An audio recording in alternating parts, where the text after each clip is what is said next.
We are taught that light takes time to travel. We are told it takes 8 minutes to reach us from the sun, and billions of years to reach us from the edge of the cosmos. But this is a lie of perspective. To the photon itself, the journey does not take billions of years. It does not take minutes. It does not even take an instant. For light, birth and death happen at the exact same moment. This is not a story about the universe ending, nor is it a story about the anxiety of a ticking clock. It is a story about a part of our reality that is already timeless, safe from the erosion of entropy and the decay that defines our biological existence. Tonight, we will strip away the illusion of time to see the universe as light sees it, a single frozen masterpiece where the beginning and the end are touching. We live our lives trapped in the tyranny of distance.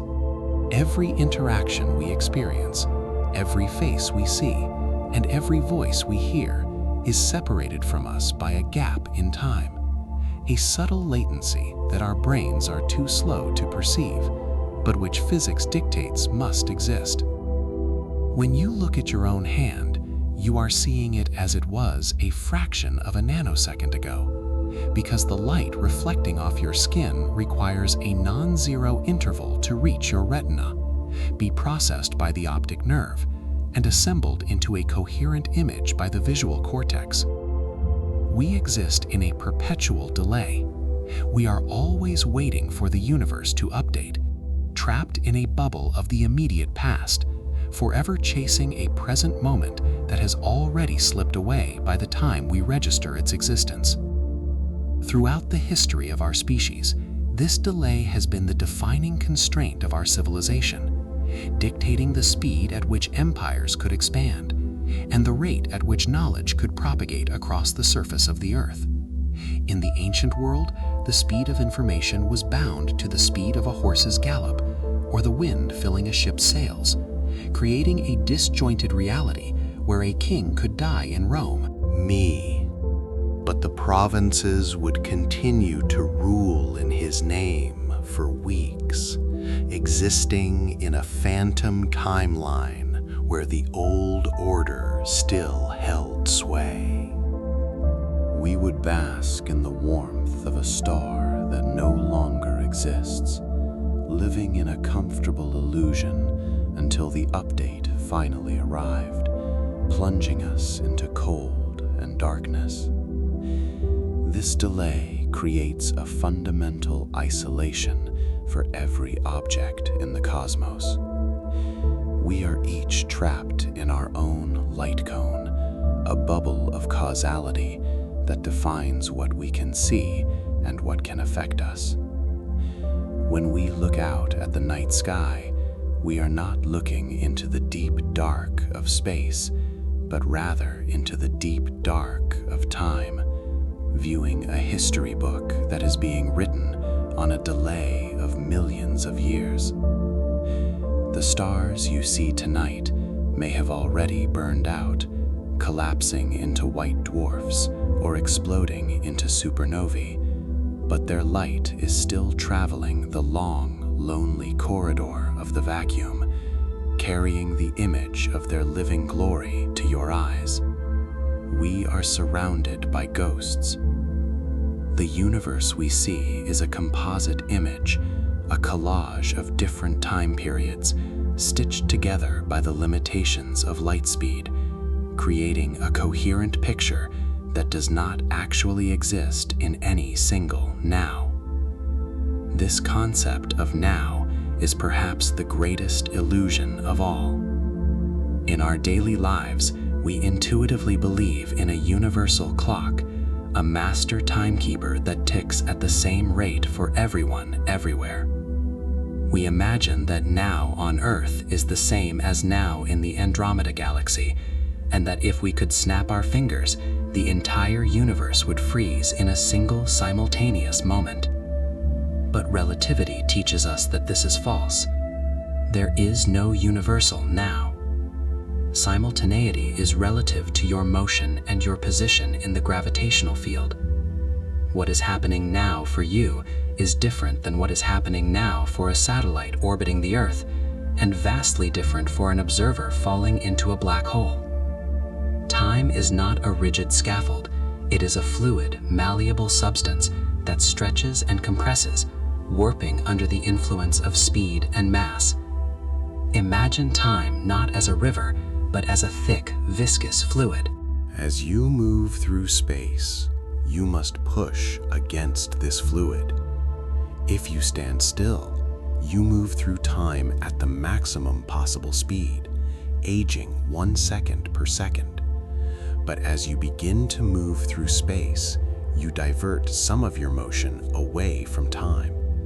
The faster you travel through the spatial dimensions, the slower you travel through the temporal dimension. This is the phenomenon of time dilation, a mechanism that has been proven by atomic clocks flying on jet planes and by the decay rates of subatomic particles raining down from the upper atmosphere. It is a trade-off, a cosmic exchange rate where velocity is purchased with time. For us, massive creatures made of atoms and bound by gravity, this effect is negligible.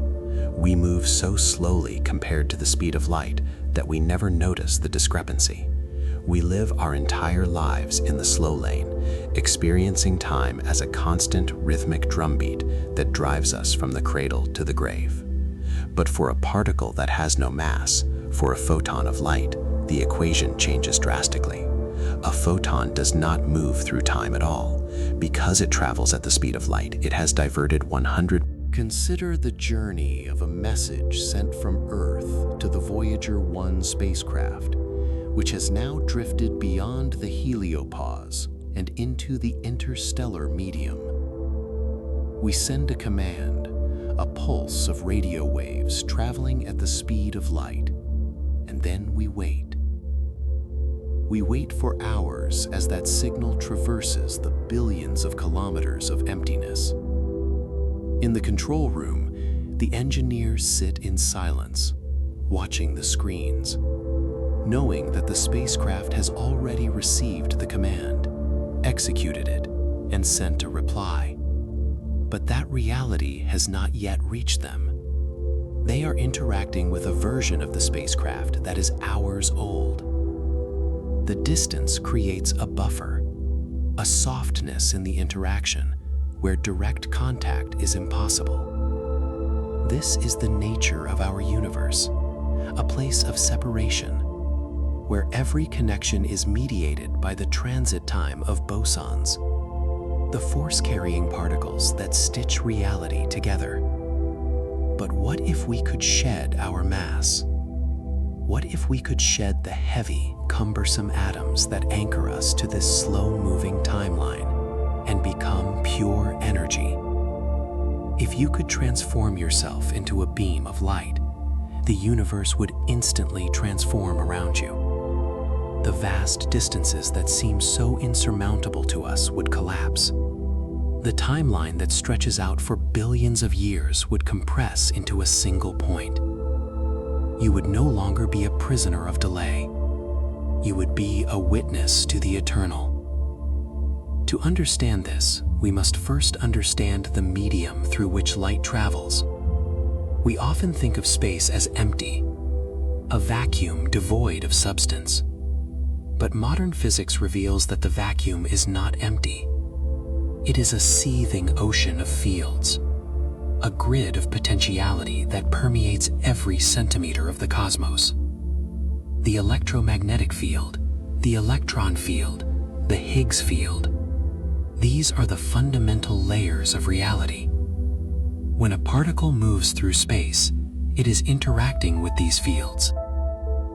For massive particles like protons and electrons, and by extension, us, the Higgs field acts like a cosmic molasses. It resists our motion, giving us mass and preventing us from reaching the ultimate speed. We are heavy with existence, dragging our mass through the sticky fabric of the universe, and this drag is what forces us to experience time. Light, however, is different. The photon is a boson, a packet of energy that does not interact with the Higgs field. It slips through the cosmic molasses without friction, without resistance, and without mass. Because it has no mass, it is compelled by the laws of physics to travel at the maximum possible speed, c. It cannot slow down, it cannot accelerate. From the moment of its creation to the moment of its absorption, it exists in a state of absolute velocity. It is this lack of mass that grants light its immunity to time. To have mass is to belong to time. To be massless is to belong to eternity. When we look at the history of our understanding of light, we see a slow awakening to this reality. For centuries, scholars believed that light was instantaneous, that it filled space the way water fills a room, present everywhere at once. It was only in the 17th century that the Danish astronomer Ole Romer noticed something strange about the moons of Jupiter. As he observed the orbit of Io, he realized that the eclipses of the moon were happening later than predicted when Earth was far from Jupiter, and earlier when Earth was near. He realized that this discrepancy was not a flaw in the clockwork of the solar system, but a result of the time it took for light to cross the gulf of space between the two planets. It was the first time humanity realized that seeing is a process, not an immediate state. Later, in the 19th century, experiments with rotating mirrors and toothed wheels refined this measurement, pinning down the speed with increasing accuracy. But it was Albert Einstein who realized the profound implication of this finite speed. He realized that if the speed of light is constant for all observers, regardless of their motion, then space and time must be the things that change. This realization shattered the Newtonian view of a rigid universe. It revealed a cosmos where distance and duration are flexible, stretching and shrinking to accommodate the constant nature of light. This brings us back to the paradox of our own perception. We see the light from the Andromeda galaxy and say, that light took 2.5 million years to reach us. We imagine the photon struggling across the void, ticking off the seconds, the years, the millennia. We imagine it passing through the cold interstellar clouds, dodging dust grains, witnessing the rise and fall of civilizations on Earth while it is still mid-journey. We project our own experience of waiting onto the light. We pity the photon for its long, lonely voyage. But the photon requires no pity. For the photon, there is no voyage. The concept of the interval in space-time describes the separation between two events. For us, the separation between the emission of light in Andromeda and its arrival on Earth is vast, 2.5 million light-years in space and 2.5 million years in time. But in the geometry of relativity, there is a quantity known as the space-time interval, which combines space and time into a single metric. For a massive object, this interval is always positive. But for light, the space-time interval is exactly 0. The distance in space is perfectly cancelled out by the distance in time. The separation is null. This means that from the perspective of the photon, the point where it starts and the point where it ends are the same point. The emission and the absorption are a single event. The universe contracts along the direction of motion until it has no depth. If you were a photon, you would not experience distance. You would not experience the gap between the star and the eye. You would exist in a state of pure connection, bridging the void without ever traversing it. We call this the tyranny of distance because we are stuck on the slow side of the equation. We are the ones who must wait. We are the ones who must endure the separation. We build telescopes to peer into the past, capturing these ancient messengers, in trying to reconstruct the history of the universe from their frozen testimony. We look at the cosmic microwave background, the afterglow of the Big Bang, and we see light that has been traveling for 13.8 billion years. To us, that is an eternity. It is a span of time so vast that our minds cannot truly comprehend it. It encompasses the formation of galaxies, the birth of stars, the cooling of planets, the evolution of life, and the rise of consciousness. All of that history has unfolded while that light was traveling. But hold that thought in your mind. The image of the primitive universe, a hot, dense soup of plasma, finally cooling enough to let light escape. That light, released at the dawn of time, rushes outward. To us, it travels for billions of years, stretching as the universe expands, shifting from visible light into the microwave spectrum, cooling, aging, weary from the journey. But to the light itself, it was born in the fire of the Big Bang, and in the very same instant, it touched your radio telescope. It did not see the galaxies form. It did not watch the stars ignite. It skipped the entire history of the universe. It connected the Alpha to the Omega in a singular, timeless spark. This is the comfort of the physics we explore tonight. We often feel small in the face of the universe's size. We feel insignificant when confronted with the scales of time involved in cosmic evolution. But the existence of light proves that this size and this time are not absolute. They are barriers only for us, for the matter that makes up our bodies. There is a layer of reality where those barriers do not exist.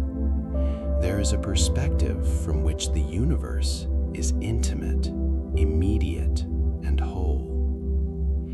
As we prepare to descend deeper into this journey, we must let go of our human intuition.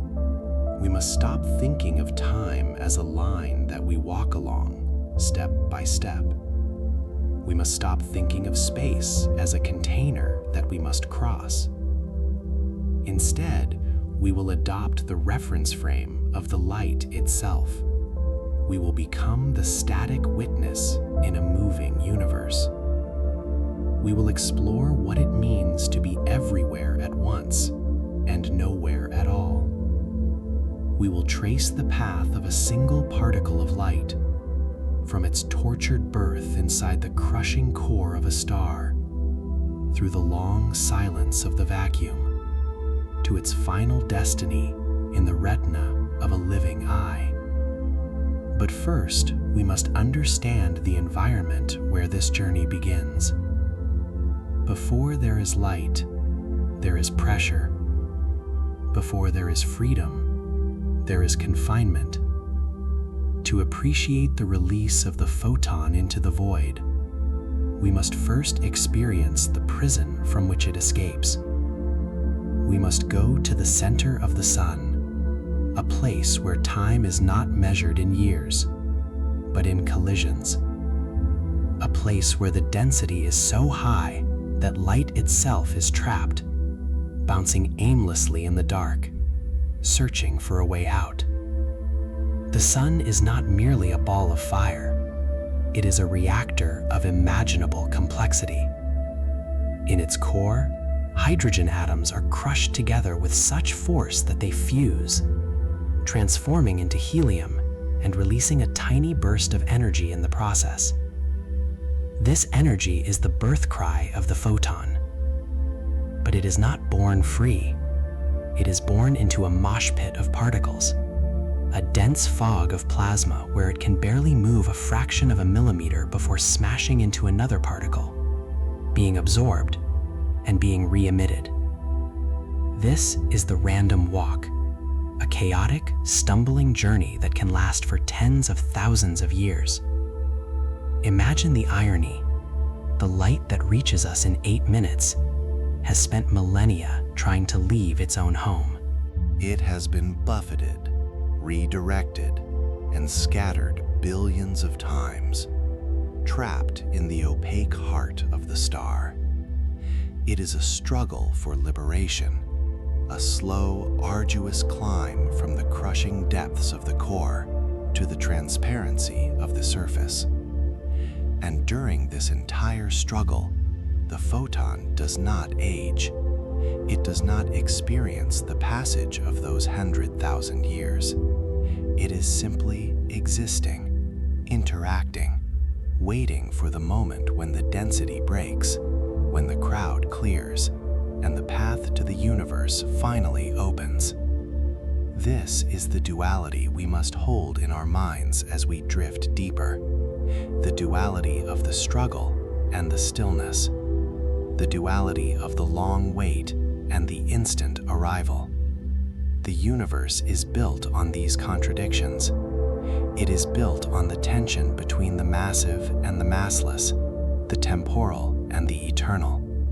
And it is in this tension that we find the hypnotic rhythm of existence. We are the massive, the temporal, the waiting. Light is the massless, the eternal, the arriving. As we move forward, let the concept of distance fade from your mind. Let the idea of far away dissolve. There is no far away. There is only the connection. The light from the candle in your room and the light from the most distant quasar are made of the same stuff, obeying the same rules, carrying the same timeless nature. They are threads in a single tapestry, woven together by the geometry of space-time. You are not separated from the universe by the void. You are connected to it by the light. The tyranny of distance is an illusion of our biology. It is a necessary fiction that allows our brains to make sense of cause and effect. But as you relax, as you let go of the need to organize events into a linear sequence, you can begin to feel the truth of the physics. You can begin to sense the block universe, where the past, present, and future exist simultaneously, frozen in a four-dimensional crystal. In this crystal, the light does not travel, it simply is. It is a static line connecting the star to the eye, a permanent bridge in the architecture of reality. So, as we settle into this understanding, we prepare to leave the human scale behind.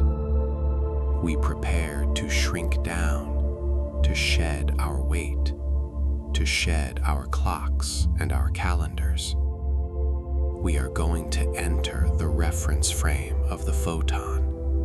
We are going to ride the wave of probability through the vacuum.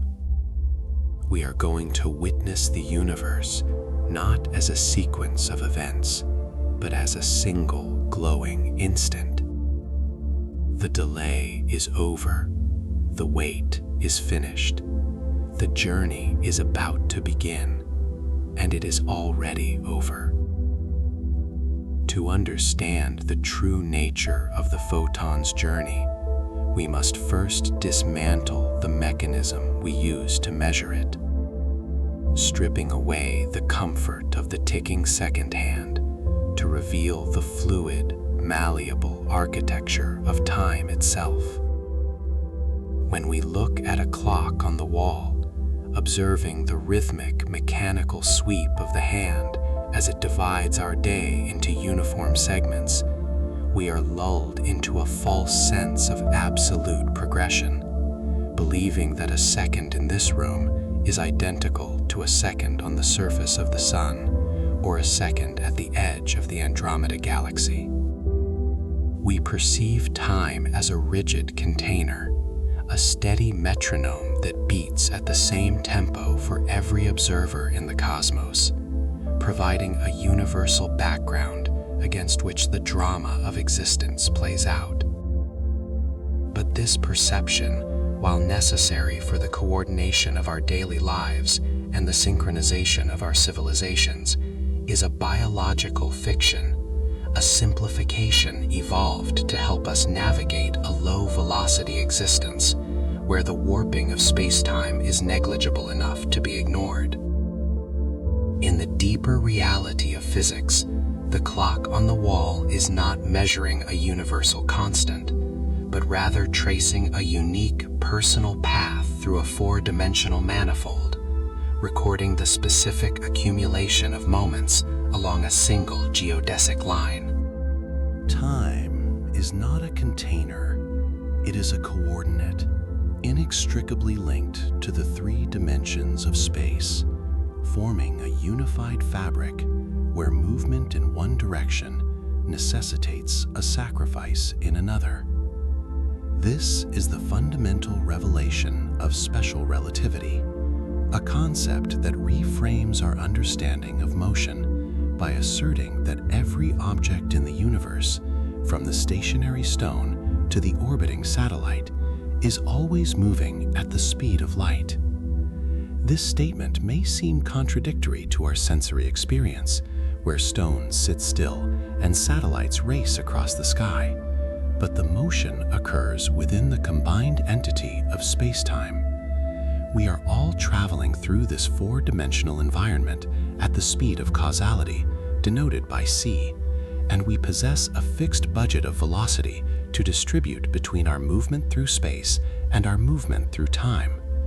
For an object at rest, sitting perfectly still relative to an observer, the entirety of this velocity budget is dedicated to moving through time, meaning that the object ages at the maximum possible rate, traveling into the future with full momentum. However, as an object begins to move through space, accelerating across the physical distance of the universe, it must divert some of its velocity budget away from the temporal dimension to fund its spatial journey, creating a necessary trade-off where the faster one moves through space, the slower one moves through time. This is not a mechanical error or a failure of the clock's gears, but a geometric certainty, similar to how a car driving northwest must split its speed between north and west. The more it turns toward the west, the slower its progress toward the north, even if its speedometer remains constant. We can visualize this relationship by imagining time not as an ethereal wind, but as a thick, viscous fluid, a medium through which we must wade to reach the future. When we are stationary, we float with the current, carried forward effortlessly at the standard rate of 1 second per second, synchronized with everyone else who is floating alongside us. But the moment we attempt to move laterally, to swim across the current towards a distant star or a neighboring planet, we encounter resistance, a drag that forces us to fight against the flow of the temporal stream. The faster we swim through space, the more viscous the fluid becomes, and the more our passage through time is retarded, causing our personal clocks to tick slower relative to those we left behind on the shore. This phenomenon, known as time dilation, is governed by the Lorentz factor, a mathematical operator that describes precisely how time stretches as velocity increases, defining the curve of the trade-off between spatial speed and temporal aging. At the speeds we experience in our daily lives, the walking pace of a human, the cruising speed of an airliner, or even the orbital velocity of the International Space Station, this dilation is infinitesimal, a fraction of a nanosecond that vanishes beneath the threshold of human perception. We do not notice that the passenger on a high-speed train has aged slightly less than the person waiting on the platform, nor do we perceive that the astronaut returning from a year in orbit is a fraction of a second younger than their twin on Earth. The fluid of time seems thin and non-existent at these velocities, allowing us to maintain the illusion of simultaneity, the belief that now is the same moment for everyone, everywhere. However, this illusion shatters when we examine the engineering required to maintain the global positioning systems that guide our navigation, a technology that relies on a constellation of atomic clocks orbiting the Earth at approximately 14,000 kilometers per hour. These satellites, suspended in the vacuum of the thermosphere, are moving fast enough that the viscosity of space-time becomes a measurable engineering variable, causing their internal chronometers to tick slower than the identical clocks resting in the control centers on the ground. Specifically, the velocity of the satellite induces a relativistic delay of approximately 7 microseconds per day, a discrepancy that, while seemingly negligible to the biological mind, is catastrophic for a system that measures distance by the flight time of radio signals. If the engineers did not program the satellite's computers to mathematically compensate for this drift, accounting for the fact that the satellite is moving slower through time than the user on the ground, the entire navigation network would lose accuracy at a rate of roughly 10 kilometers per day, rendering the system useless within hours. This reality proves that time dilation is not merely a theoretical curiosity discussed in dusty lecture halls, but a physical, operational parameter of the universe, as tangible and consequential as friction or voltage. It demonstrates that the now experienced by the satellite is physically distinct from the now experienced by the receiver, creating a universe where simultaneity is relative, dependent entirely on the observer's trajectory through the four-dimensional block. The satellite is not just high above us, it is drifting away from us in the temporal dimension, sliding down a different slope of reality where the seconds are longer and the flow of entropy is slightly stemmed. As we extrapolate this effect, pushing the velocity higher and higher, the viscosity of the temporal fluid increases exponentially, creating a curve that steepens dramatically as we approach the cosmic speed limit. If we were to construct a vessel capable of accelerating to 90% of the speed of light, the trade-off would become severe, with the Lorentz factor compressing time to roughly half its normal rate. For every hour that passed inside the ship, 2 hours would pass on Earth, creating a divergence in reality where the crew exists in a slow-motion bubble, watching the universe outside accelerate into the future. At 99% of the speed of light, the ratio expands further, turning a single year of travel into 7 years of terrestrial history, allowing the traveler to skip across decades of time while enduring only months of biological aging. This progression continues towards an asymptotic limit, a mathematical wall where the energy required to accelerate further approaches infinity, and the passage of time approaches zero. This is the critical threshold, the event horizon of velocity, where the trade-off becomes absolute, and the budget for temporal motion is entirely exhausted by spatial motion. If an object could reach 100% of the speed of light, its velocity through time would cease completely, freezing the internal clock of the object and suspending it in a state of eternal preservation, where no seconds can pass, no decay can occur, and no change can be registered. But here we encounter the great barrier of mass, the fundamental property that anchors us to the temporal stream and prevents us from ever reaching that state of timelessness. Mass, in the context of relativity, can be understood as a resistance to acceleration, a gravitational hook that drags against the fabric of space-time, demanding energy to push it forward. To accelerate a massive object, a proton, a grain of sand, or a human body, to the speed of light, would require an infinite amount of energy, a quantity greater than the total output of every star in the observable universe combined. We are heavy with existence, burdened by the Higgs field, which clings to our subatomic particles like molasses, ensuring that we can never convert all our temporal velocity into spatial velocity. We are condemned to experience time, trapped in the slow lane of the universe, where we must age, wait, and endure the separation of distance. This is the tyranny of the massive, We are creatures of duration, bound to the clock on the wall, forced to perceive the universe as a sequence of events unfolding slowly, one after another. We look at the stars and see them as they were, separated from us by vast gulfs of time that we can never traverse instantly, locked in a reality where cause must precede effect by a measurable interval. We are the swimmers who can never stop swimming, forever fighting the current of time, forever aging as we move.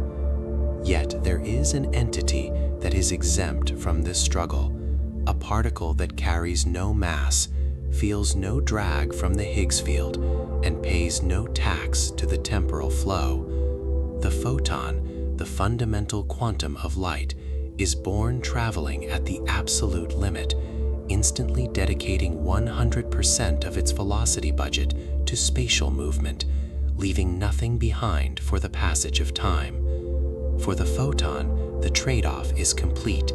It has surrendered its existence in time to achieve perfection in space. It does not approach the asymptote. It resides there, existing on the razor's edge of the Lorentz factor, where the denominator is zero and the definition of duration dissolves into meaninglessness. When we observe the light from a distant galaxy, we are looking at something that has not experienced the billions of years that have passed for us since its emission.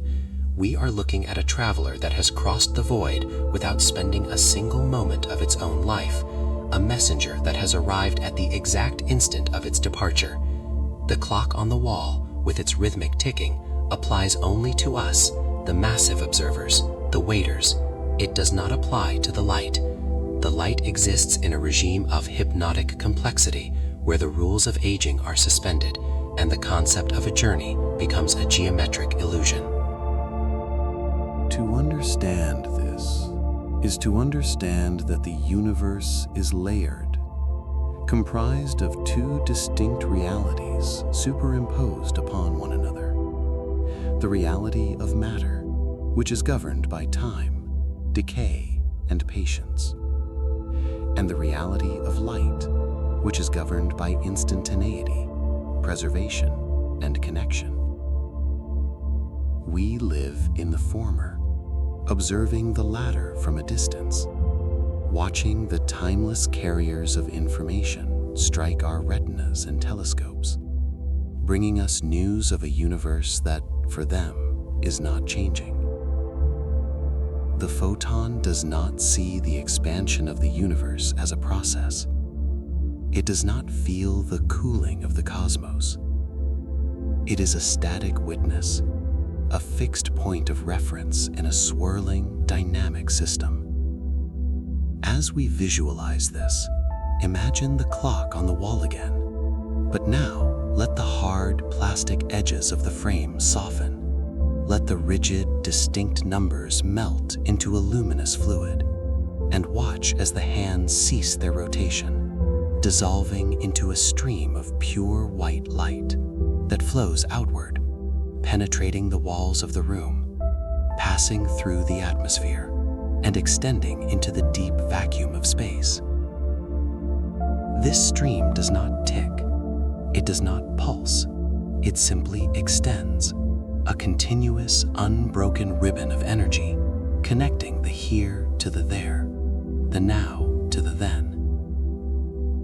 In this state, there is no waiting for the light to arrive. The light is a structure that already exists, spanning the gap between the source and the observer like a taut wire.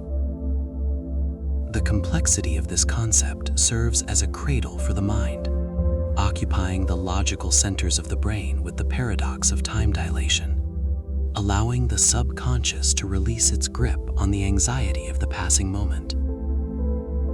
If time is relative, if it can stretch and compress, then the urgency we feel in our daily lives is merely a local condition, a symptom of our specific velocity and gravitational potential, not an absolute truth of the cosmos. We can let go of the fear of running out of time, For in the reference frame of the light that surrounds us, time has not even begun to move. We are bathed in a sea of timeless particles, immersed in a radiation that knows no age, touched by a warmth that has traveled for eons without getting older. This brings us to the threshold of the photons perspective, a vantage point where the universe looks radically different from the dark, empty void we perceive with our biological eyes. To us, space is defined by the emptiness between objects, the terrifying, silent gaps that isolate stars and planets from one another. But if we strip away the dimension of time, as the photon does, those gaps close up, the emptiness contracts, the isolation vanishes. By moving at the speed of causality, the photon collapses the universe along its path of travel, drawing the destination towards the origin until they touch. Consider the implications of a universe where the speed limit is not a restriction, but a mechanism of unification. We often lament that the speed of light is too slow, that it traps us in our solar system, making interstellar travel a generational impossibility. We look at the nearest star, Proxima Centauri, and despair that it takes 4 years for a signal to cross the abyss. But this despair arises from our massive, time-bound perspective. For the signal itself, for the radio wave or the laser pulse, the connection is immediate. The limitation lies in our heaviness, not in the geometry of the universe. The universe is built for connection. It is only matter that is built for separation.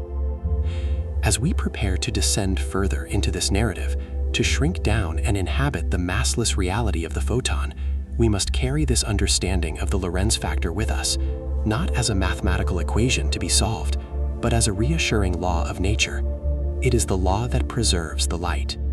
It is the guarantee that the image of a galaxy formed just after the Big Bang can traverse 13 billion years of chaos and expansion and arrive at our telescopes perfectly intact, its information uncorrupted by the passage of eons. Because for that image, no eons have passed. It has been held in a state of suspended animation, protected by the speed of light from the erosion of entropy. This preservation is the ultimate mercy of physics. If light experienced time, it would decay. It would lose energy, scatter, or fade away before it could cross the vast distances of the cosmos. We would look up at a black sky, unable to see the stars, unable to know our origins, trapped in a dark, silent isolation.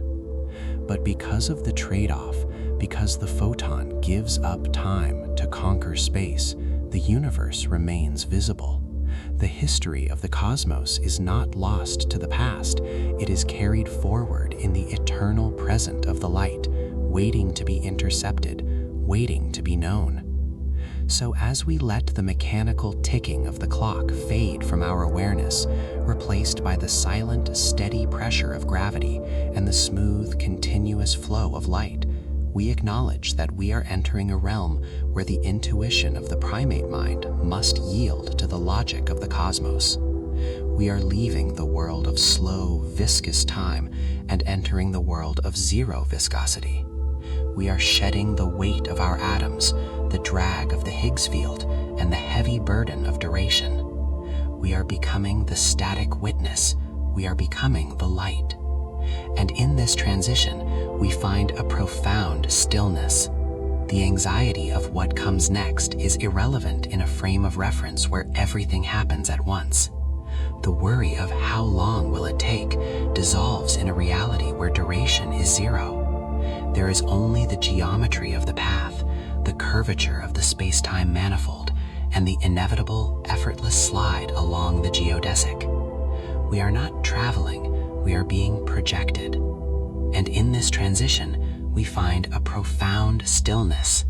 The anxiety of what comes next is irrelevant in a frame of reference where everything happens at once. The worry of how long will it take dissolves in a reality where duration is zero. There is only the geometry of the path, the curvature of the space-time manifold, and the inevitable, effortless slide along the geodesic. We are not traveling, we are being projected. We are not moving through the universe. We are the lines that define it. This is the safety of the speed of light. It is not a chaotic rush. It is a frozen state of perfect order. It is the stillness at the center of the storm, the eye of the hurricane where the winds of time do not blow. As we drift closer to this state, imagine the universe flattening in front of you, the vast distances compressing like an accordion folding in on itself. The stars are not far away, they are right here. The galaxies are not distant islands, they are part of the same continuous fabric that touches your skin. The separation is an illusion of mass. The connection is the reality of light. Now, let us turn our attention to the mechanism of this connection, to the specific physics that allow a particle to be born in the heart of a star and end its journey in the retina of a living being. We have established that the journey takes no time for the traveler, but we must also understand the environment through which it travels. We must understand the vacuum not as an empty nothingness, but as a stage set for this instant transfer of energy. The vacuum is the medium that permits the speed of causality to manifest without obstruction, a cleared highway where the photon can exercise its massless privilege. But before the photon can reach the freedom of the vacuum, before it can enjoy the timeless cruise across the galaxy, it must first escape the place of its birth. It must break free from the dense, opaque, time-heavy environment of the stellar core. This is where the story of the light truly begins, not in the freedom of space, but in the confinement of the plasma. It is a story of transition from the most crowded place in the universe to the most empty, from the chaotic random walk of the interior to the straight-line geodesic of the exterior. It is the birth of the messenger. And as we visualize this birth, we maintain the dual perspective we have cultivated. The perspective of the external observer, watching the sun shine for billions of years, and the perspective of the light itself, for whom the billions of years are compressed into a single event. We hold these two contradictory truths in our minds, letting them overlap and interfere like waves in a pond, creating a pattern of interference that quiets the internal monologue. We are safe in the contradiction. We are resting in the paradox. The clock on the wall has stopped, but the light continues to flow, carrying us with it, deeper into the mystery, deeper into the calm, deeper into the dream of the timeless universe. To understand the nature of the photon's timeless existence, we must first dismantle the architecture of our own temporal experience, peeling back the layers of intuition that convince us we live in a synchronized universe. We exist within a biological assumption that the present moment is a universal standard, a shared now that extends instantaneously from our immediate surroundings to the furthest reaches of the galaxy, creating a comforting but ultimately false sense of simultaneity. In truth, we are trapped in a perpetual state of lag, living in the wake of events that have already transpired, perceiving a reality that is essentially a historical reconstruction stitched together by our sensory processing. This delay is not a flaw in our biology, but a fundamental feature of the space-time manifold, governed by the absolute, unwavering speed limit of causality itself, which we colloquially refer to as the speed of light. When we observe the world on a human scale, this delay is negligible, rendering the gap between the reflection of light off an object and its arrival at the retina imperceptible to the conscious mind. We flip a switch and the room illuminates. We speak and the sound is heard. The cause and the effect appear to occupy the same temporal coordinate, reinforcing the illusion of instant connection. However, as we expand our perspective beyond the terrestrial, zooming out to the vast silent distances of the solar system and the interstellar medium, this illusion shatters, revealing the tyranny of distance that governs the cosmos. We find that we are not looking out into a static present, but rather peering deep into a dynamic past, acting as archaeologists of light who can only ever witness the history of the universe, never its current state.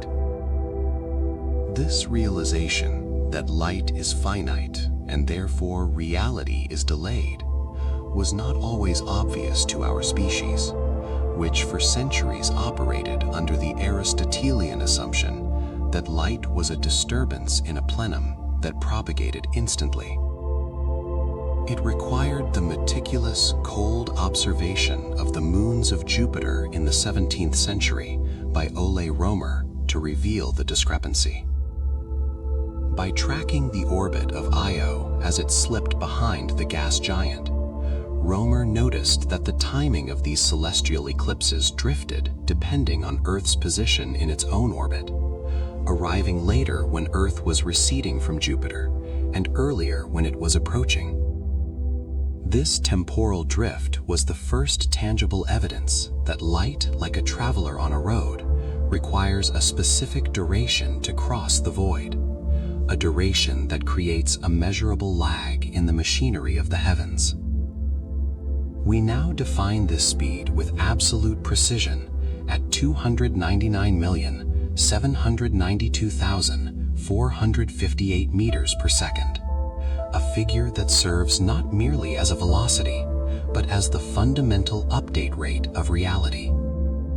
It is the maximum speed at which information can propagate through the vacuum, creating a cosmic latency that ensures no two events can influence each other faster than this universal constant allows. When we gaze at the moon, we are seeing it not as it is, but as it was 1.3 seconds ago. When we look to the sun, we are bathing in light that departed its surface 8 minutes prior. And when we turn our telescopes to the Andromeda Galaxy, we are receiving a message sent 2.5 million years in the past, viewing a civilization of stars that may have already altered entirely during the transit time of the image. This delay implies that every observer in the universe occupies the center of their own light cone, a bubble of causality that defines what is visible and what is knowable at any given instant. Outside this cone lies the elsewhere, a vast region of space-time containing events that have happened now in a universal sense, but remain inaccessible to us until the light carrying the news finally bridges the gap.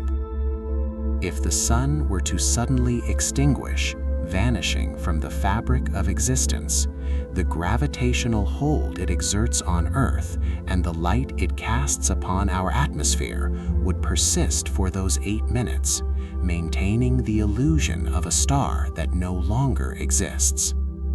We would continue to orbit a ghost, warmed by the memory of a fusion reaction that had already ceased, blissfully unaware of the catastrophe until the final photon arrived to deliver the darkness. This is the isolation of the speed of light from the perspective of mass. For us, composed of heavy atoms and bound by the drag of the Higgs field, the speed of light is a cage, a limit we can approach but never breach, a barrier that keeps the stars forever out of reach, separated by lifetimes of travel. But for the photon, the entity that actually traverses this distance, the physics are radically, beautifully different. To understand the photon's journey, we must shift our reference frame from the stationary observer who waits for the light to arrive, to the light itself, which never experiences the wait. We must engage with the special theory of relativity, specifically the phenomenon known as time dilation, which describes how the flow of time is not a constant river, but a variable fluid that responds to motion. As an object moves through space, it alters its movement through time, a trade-off mandated by the geometry of the four-dimensional universe. Imagine a vehicle traveling across a flat plane at a constant speed. If it travels solely north, it makes maximum progress in that direction. But if it veers northeast, it must sacrifice some northward speed to gain eastward momentum. Similarly, everything in the universe travels through space-time at a constant velocity, the speed of light, but this velocity is distributed between spatial movement and temporal aging. We, as massive objects, move almost entirely through time. We sit still in space, or move very slowly relative to the speed of light, and therefore we age at the maximum rate, drifting forward into the future with every ticking second. However, as an object accelerates, diverting more of its inherent velocity into movement through space, it has less velocity available for movement through time. The clock on the wall of a fast-moving spaceship ticks slower than the clock resting on Earth.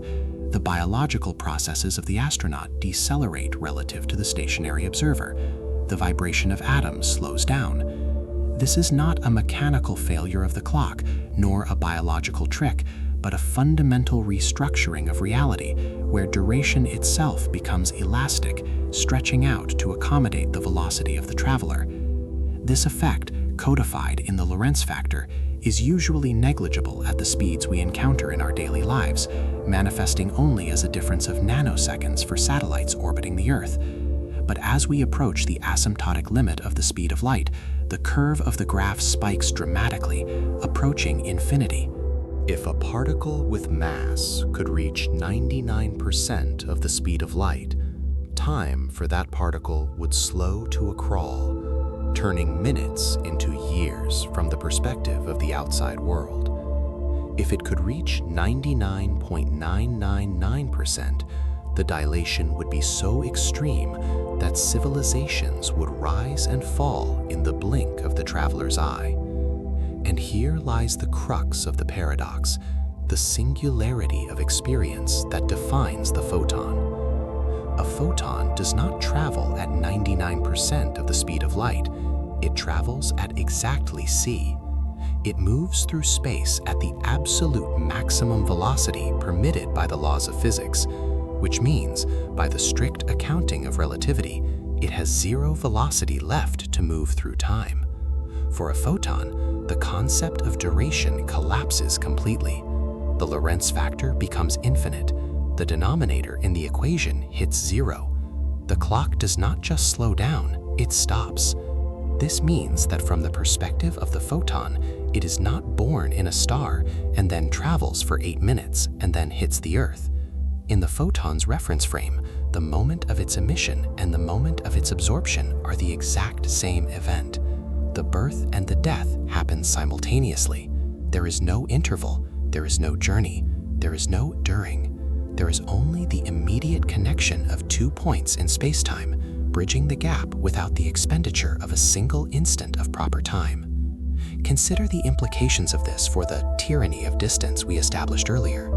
To us, the universe is a vast, lonely expanse, separated by voids so wide that light takes billions of years to cross them. We look at the cosmic microwave background radiation, the afterglow of the Big Bang, and we say it has been traveling for 13.8 billion years to reach our sensors.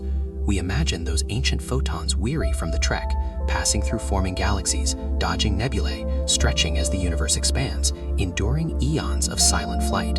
But to those photons, the Big Bang was not billions of years ago. The Big Bang is happening now.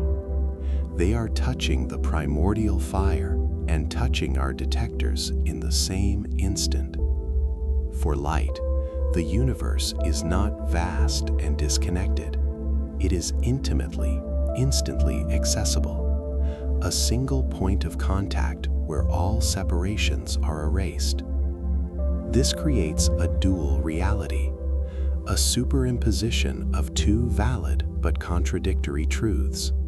There is the reality of the massive observer, for whom time is a long, slow accumulation of seconds and centuries, a reality of waiting, of distance, of history.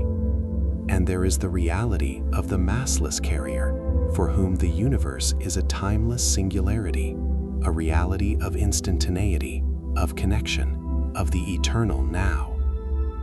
When we look at the stars, we are seeing them across the chasm of our reality, but the light that connects us to them exists in its own reality, a bridge that knows no time. To fully appreciate this state, we must understand why light is privileged in this way, why it alone is granted the exemption from the flow of time.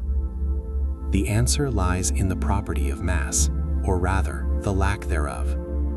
Mass, in the standard model of particle physics, is not an intrinsic property of matter like charge or spin, but rather a result of interaction with the Higgs field, a pervasive energy field that permeates the entire universe like a cosmic molasses. Particles like electrons and quarks, the building blocks of our bodies and our planets, interact with this field, getting bogged down, acquiring heaviness or inertia. This interaction is what prevents them from reaching the speed of light.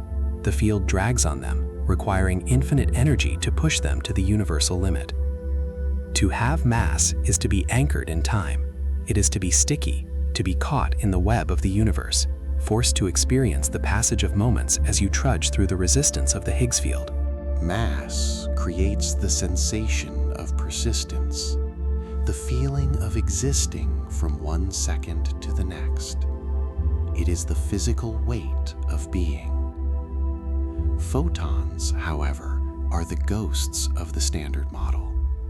They carry energy, they carry momentum, they carry information, but they possess absolutely zero rest mass. They do not interact with the Higgs field.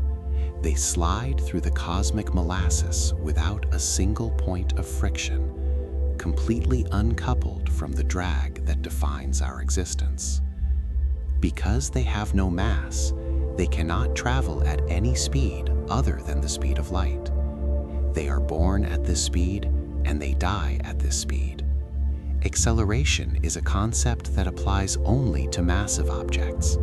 Light simply is, and its state of being is the maximum velocity of causality. By lacking mass, light lacks the anchor that holds us in the stream of time. It is unburdened by the heavy machinery of existence that requires duration to function. It is this massless quality that allows the photon to be the static witness to the moving universe. While galaxies spiral, and stars collapse, and planets form, and life evolves, all processes that require the heavy, slow churn of time, the photon glides through it all, untouched, preserved in a state of ageless perfection.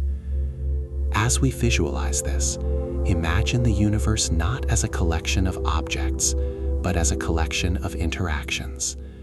The massive objects, the stars, the planets, the observers, are the nodes in the network, the heavy, slow-moving stations where time accumulates. The photons are the signals traveling between them, the massless connecting lines that stitch the reality together. The nodes experience the weight. The signals experience the connection. We are the nodes. We are the ones who wait. We are the ones who feel the weight of the years. But tonight, in our minds, we are attempting to dissolve that weight, to shed the mass that anchors us to the clock, and to adopt the perspective of the signal. We are moving toward a state of mental simulation, where we can visualize the universe as the photon sees it. To do this, we must let go of our intuitive grasp of geometry. We are accustomed to Euclidean space, where parallel lines never meet and the shortest distance between 2 points is a straight line. But the space the photon traverses is not Euclidean. It is the curved, warped, dynamic manifold of general relativity. In this geometry, gravity is not a force that pulls, but a curvature that guides. A massive object like the sun sits in the fabric of space-time like a bowling ball on a trampoline, creating a dip, a valley in the grid. When light passes near the sun, it does not feel a tug. It simply follows the straightest possible path along the curved surface, a path known as a geodesic. To the photon, it is moving in a straight line. To us, watching from the outside, the light appears to bend, to curve around the star. This gravitational lensing is the handshake between the heavy and the light, the moment where the curvature of time, caused by mass, dictates the path of the timeless, the photon. This interaction is crucial because it reinforces the passive nature of the photon. It does not steer, it does not decide, it does not expend energy to change course. It surrenders completely to the geometry of the universe. It is the ultimate conformist, shaping itself perfectly to the topography of space-time. If the universe expands, the photon stretches, its wavelength lengthening into the red end of the spectrum, a phenomenon we call redshift. If the universe contracts, the photon compresses, shifting towards the blue. It is a mirror of the cosmos, carrying the imprint of the space it travels through, without ever aging a day. This concept of redshift acts as a kind of fatigue-free relaxation for the light. As it travels through the expanding void for billions of years, the space it moves through stretches out. The photon, embedded in that space, stretches with it. A photon that began its journey as a high-energy, frantic gamma ray or a bright, energetic blue light might arrive at Earth billions of years later as a low-energy, calm radio wave or a microwave. It has not lost speed. It still travels at exactly c, but it has cooled down. Its frequency has lowered. Its heartbeat has slowed. This is the tired light in a poetic sense, though physically it is simply the light adapting to the growing scale of the universe. It is a beautiful image for us to hold. The energy of the Big Bang, once unimaginably hot and violent, has been stretched and smoothed by the expansion of space until it is now a cold, uniform bath of microwaves, a gentle static that fills every cubic centimeter of the universe. The violence of the beginning has become the calm of the present, not through destruction, but through expansion. The light has not died. It has simply relaxed into a longer wavelength, settling into a lower energy state, much like a pendulum slowly coming to rest, or a bell whose ringing deepens and softens over time. We can imagine ourselves undergoing a similar process.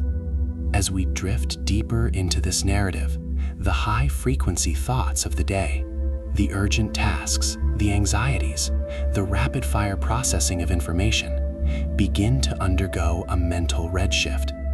The expansion of our focus, zooming out to the scale of the cosmos, stretches the wavelength of our mind. The frantic blue shift of the waking state elongates into the calm red shift of the resting state. The frequency of our attention drops. The amplitude of our stress decreases. We are mimicking the physics of the photon in an expanding universe, letting the vastness of the context dilute the intensity of the immediate moment. In this state of lowered frequency, we are ready to examine the origin of the light. We have established the rules of the road, the speed limit, the time dilation, the massless freedom, the curvature of the path. Now we must look at the engine that generates this messenger. We must turn our attention from the vacuum of space to the inferno of creation. We must go to the one place in the universe where light is not free, where it is trapped, crushed, and scattered for millennia before it can ever hope to reach the event horizon of the star and begin its timeless journey. We tend to think of the sun as a lamp, a simple source of illumination that glows steadily in the sky. But the interior of a star is a chaotic, violent, dense environment that defies imagination. It is a place where matter is squeezed so tightly that atoms fuse together, releasing bursts of pure energy. This energy, born in the crushing dark of the core, is the embryonic photon. But unlike the photon in space, which travels freely and instantly, the photon in the core is a prisoner. It is surrounded by a wall of plasma so thick that the light cannot move more than a fraction of a millimeter before colliding with a particle, being absorbed, and being re-emitted in a random direction. This is the chaotic preamble to the timeless journey. Before the photon can enjoy the straight-line geodesic of the vacuum, it must endure the random walk inside the star. It bounces back and forth, up and down, gaining no ground, trapped in a dense fog of charged particles. It is a struggle for liberation that can last for 100,000 years or even 1,000,000 years. 1,000,000 years of collisions, 1,000,000 years of pinballing through the plasma, just to travel from the center of the sun to the surface. This contrast is essential to our meditation. The photon spends eons fighting to escape the crowd, fighting to escape the density, fighting to find the door. And then finally it reaches the photosphere, the surface layer of the star. The density drops, the fog clears, the path opens up. And in that instant of release, the photon breaks free, launching into the void, accelerating instantly to the speed of light, and shedding the burden of time forever. This is the transition we are observing, the shift from the heavy, crowded, time-bound struggle of the interior to the weightless, clear, timeless drift of the exterior. It is a transition from friction to flow, from noise to silence, from complexity to simplicity. As we prepare to follow the photon on its specific journey from the solar core to the human eye, we anchor ourselves in this feeling of release.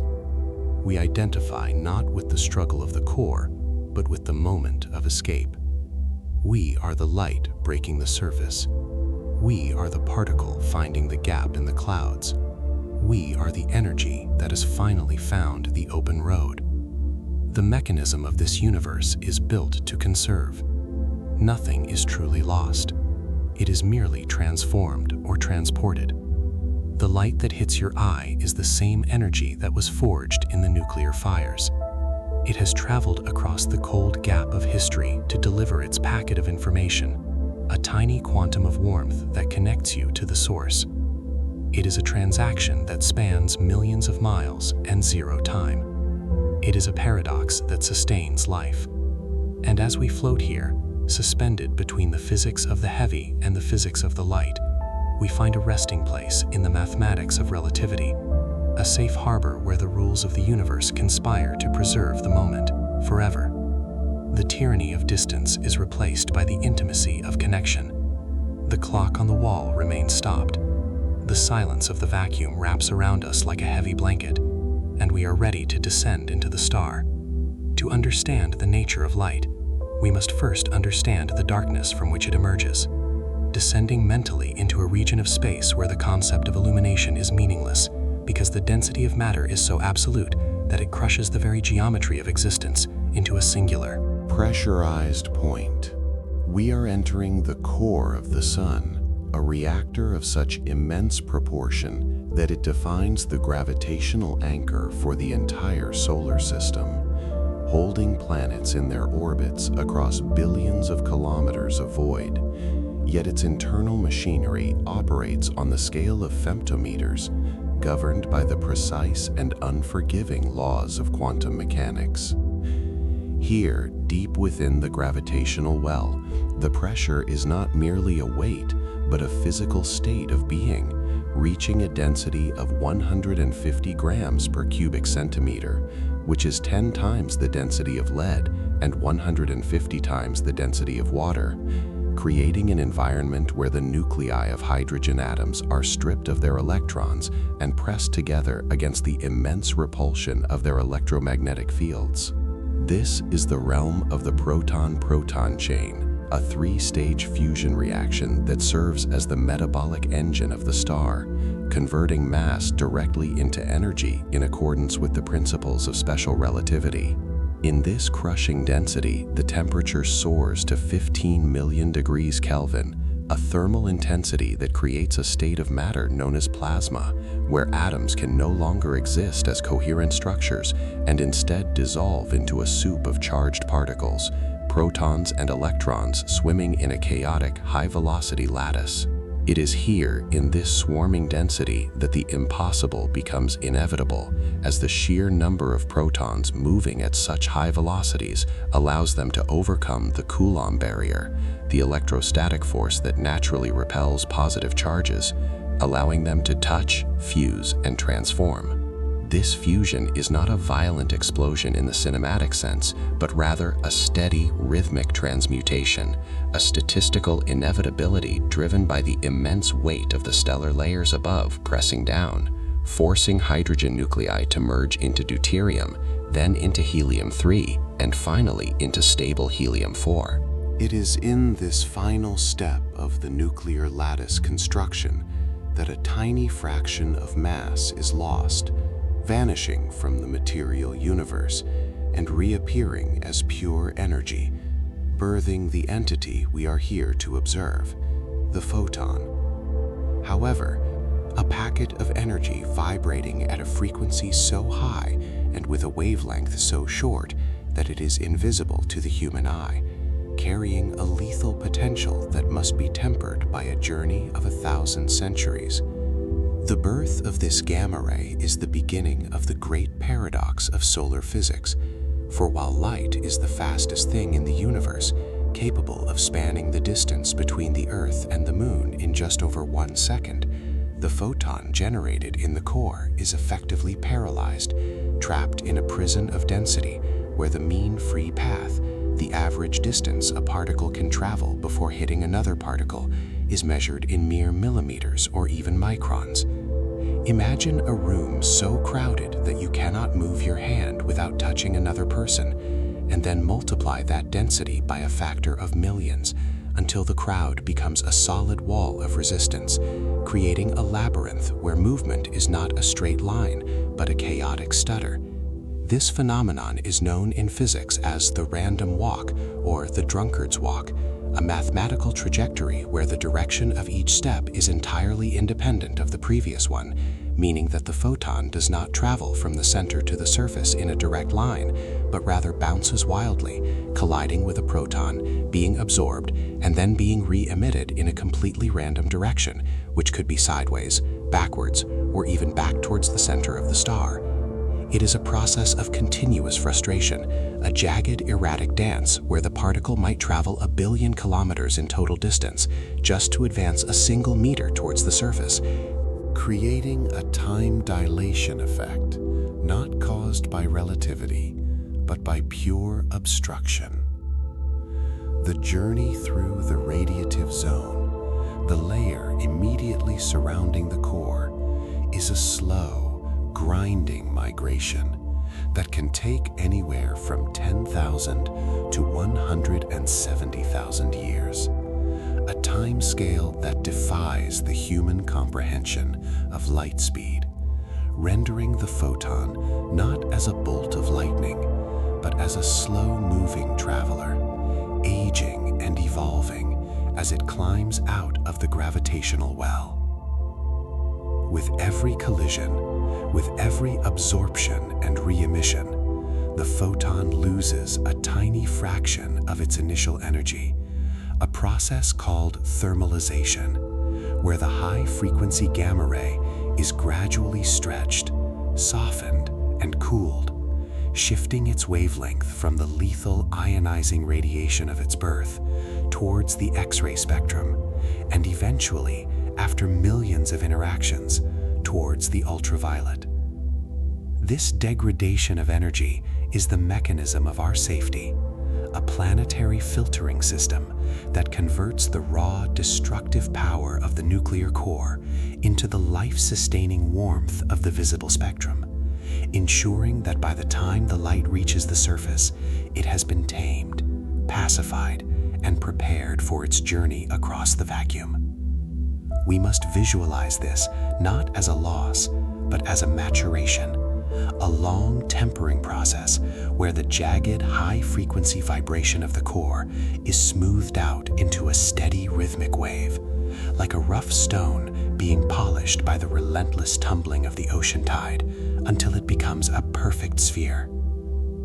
As the photon continues its arduous climb, it moves from the radiative zone into the tachocline, a thin, turbulent interface layer that separates the calm, solid body rotation of the radiative interior from the differential rotation of the convective outer layers, acting as a shear layer where the magnetic fields of the sun are generated and amplified. Here, the physics of the star changes dramatically, shifting from the passive transfer of radiation to the active transport of convection, where energy is no longer passed from atom to atom like a bucket brigade, but is instead carried by massive currents of rising plasma, vast bubbles of hot gas that ascend towards the surface like boiling water in a kettle, carrying the photons along with them in a great thermal elevator. These convection cells, known as granules and supergranules, operate on a scale that dwarfs the Earth, creating a churning, roiling landscape of magnetism and heat, where the density finally begins to drop, allowing the mean free path of the photon to increase from millimeters to meters, and then to kilometers. The sensation here is one of acceleration, an opening of the confinement, as the crushing weight of the core is left behind and the photon finds itself carried upward by the buoyant forces of the plasma, moving towards the boundary where matter gives way to the void. This boundary is the photosphere, the visible surface of the sun, a layer that is only a few hundred kilometers thick but represents the defining moment of liberation, the point where the density of the solar plasma drops below the threshold required to trap light, creating a sudden transition from opacity to transparency.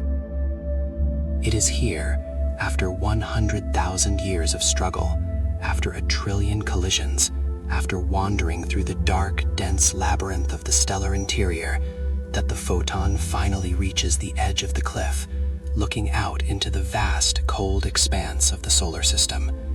The temperature has dropped from 15 million degrees to a mere 5,500 degrees Celsius, and the light has shifted from the invisible gamma spectrum into the visible range, glowing with a white-hot intensity that contains the entire rainbow of colors, waiting to be unpacked by a prism or an atmosphere.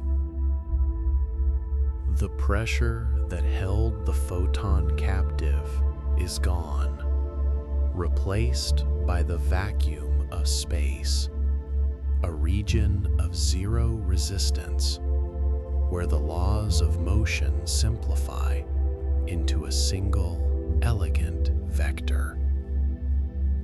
In this final fraction of a second, the photon undergoes its last interaction with the solar matter, perhaps bouncing off a final hydrogen atom, or slipping through a gap in the magnetic field lines, before launching itself into the nothingness, accelerating instantly from the chaotic jostling of the plasma to the absolute speed limit of the universe, 299,792,458 meters per second.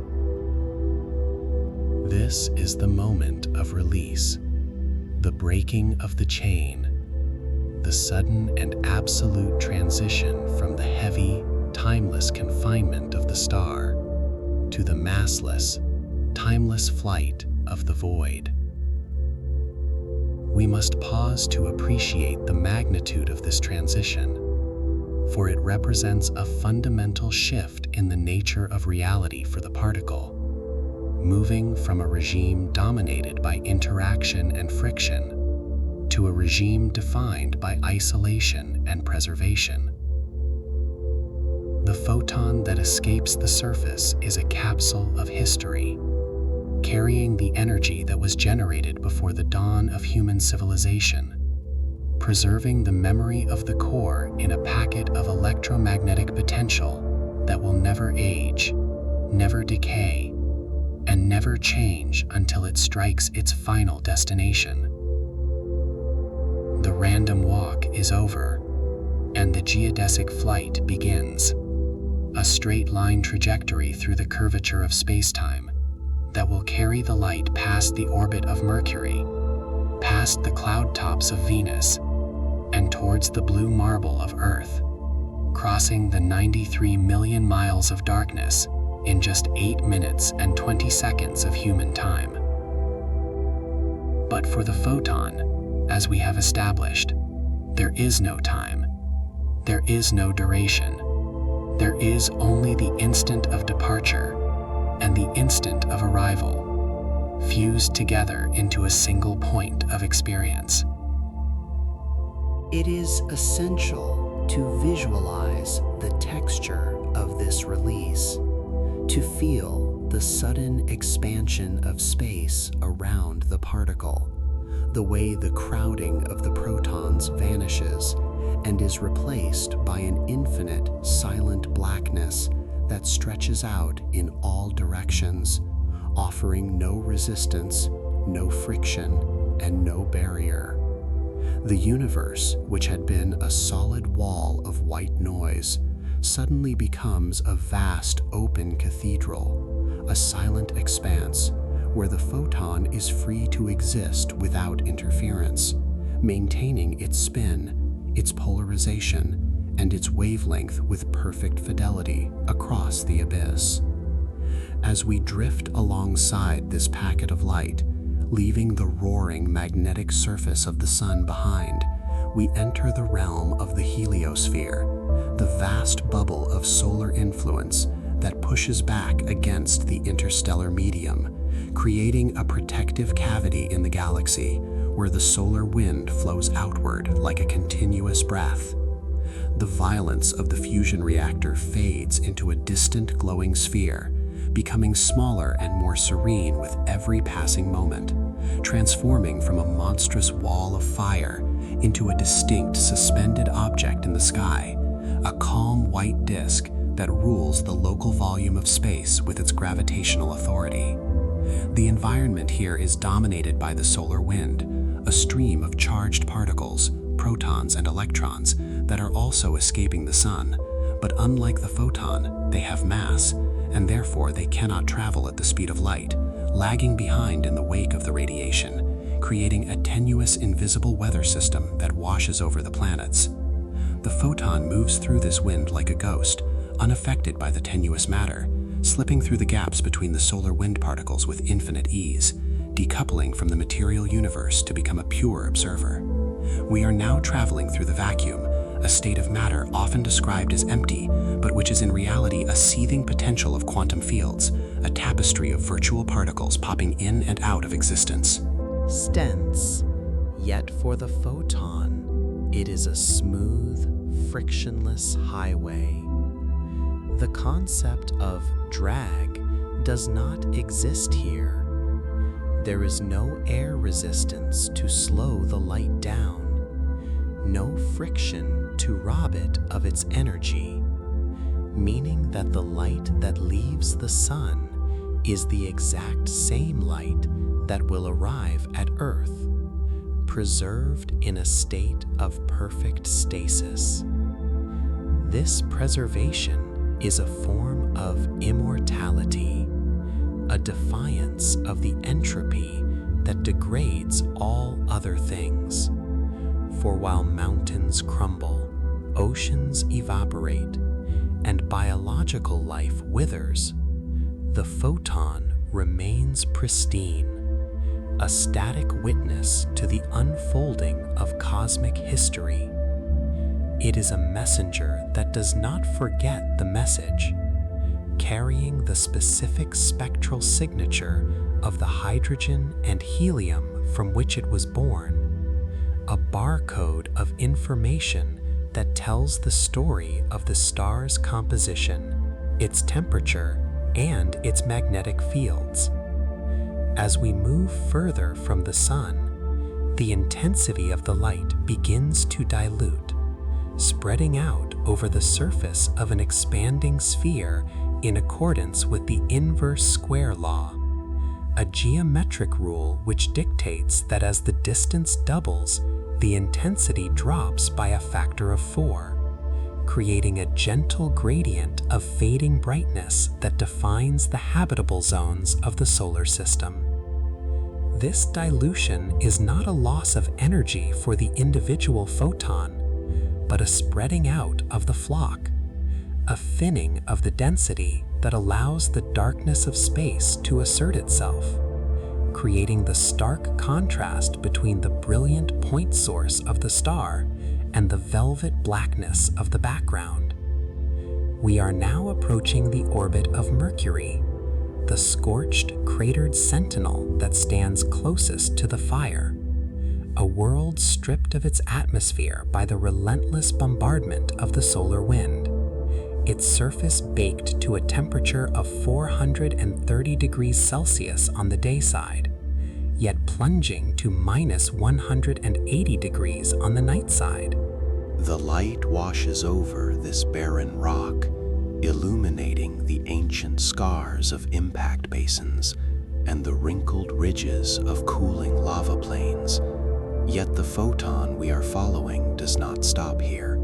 It bypasses the planet, indifferent to the solid mass, continuing its journey towards the cooler, more temperate regions of the system. The silence of this journey is profound, a silence that is not merely the absence of sound, for sound cannot travel in a vacuum, but the absence of events, a pure, uninterrupted duration, where the only reality is the propagation of the electromagnetic wave through the metric of space-time.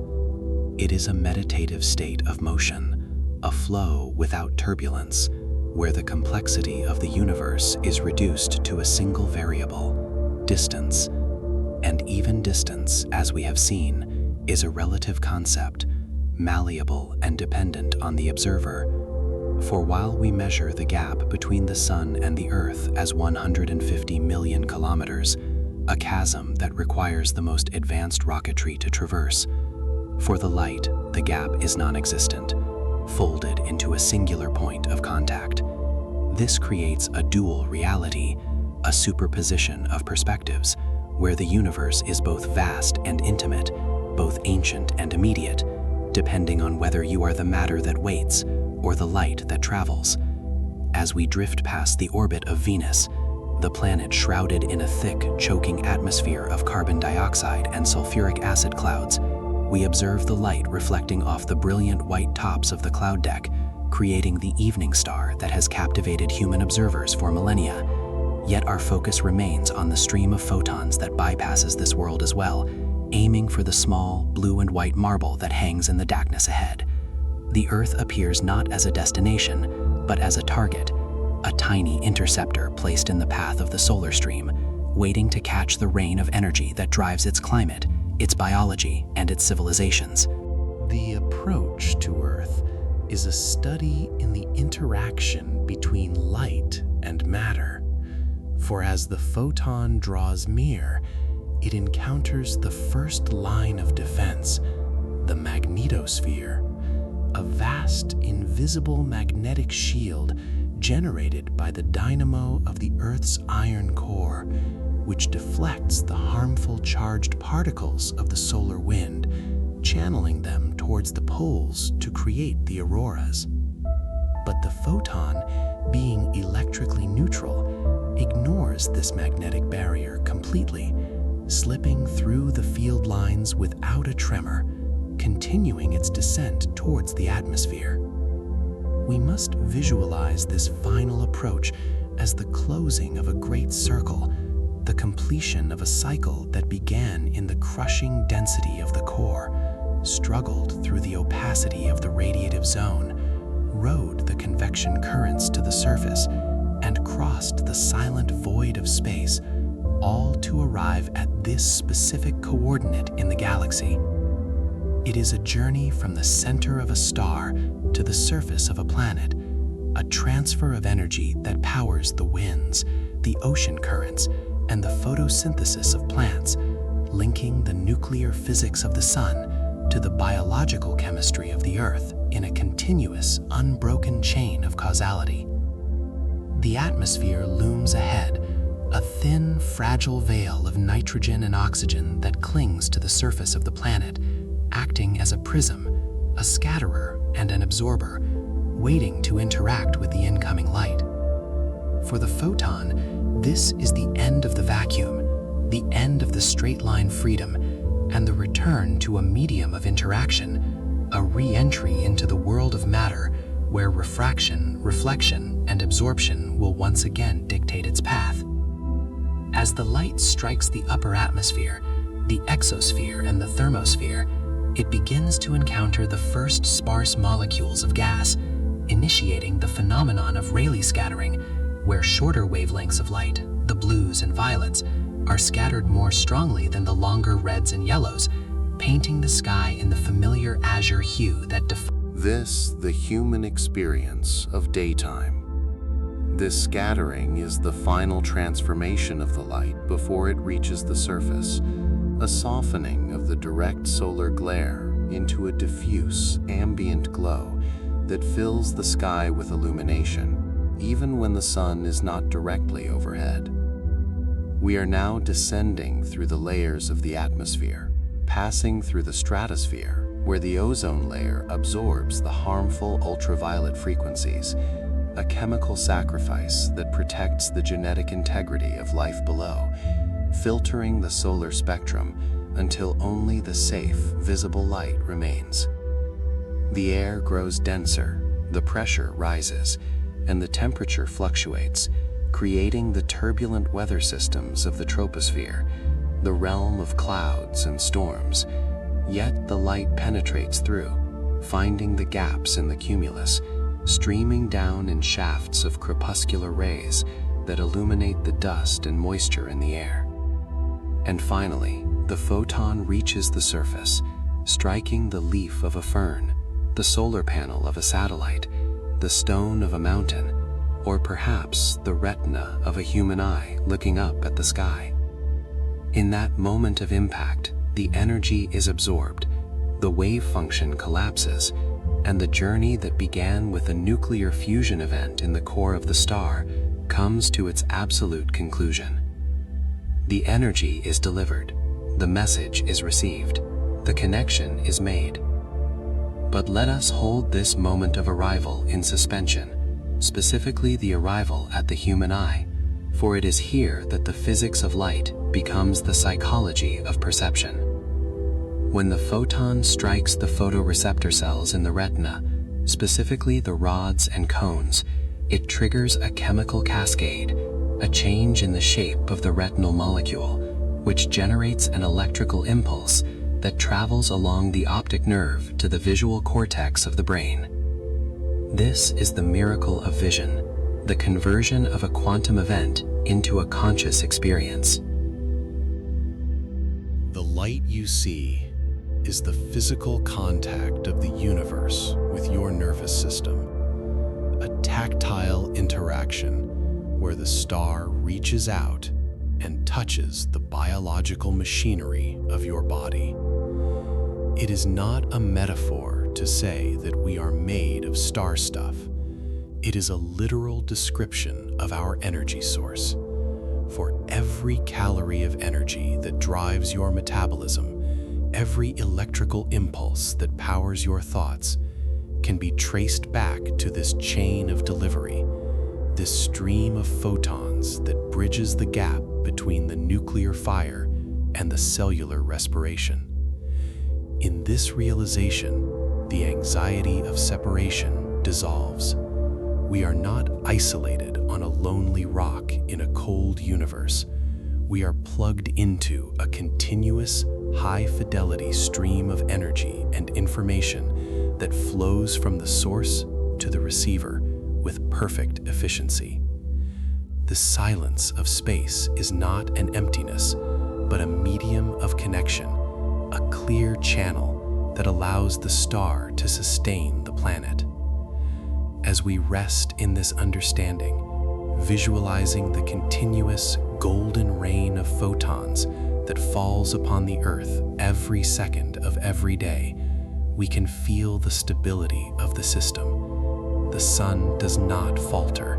The vacuum does not obstruct. The light does not age. It is a reliable, eternal constant, a pulse that has beaten for 4.5 billion years and will beat for billions more, a rhythm so slow and so steady that it anchors the passage of time itself. We are safe in this cycle. We are held in the gravitational embrace of the star and bathed in its radiative warmth.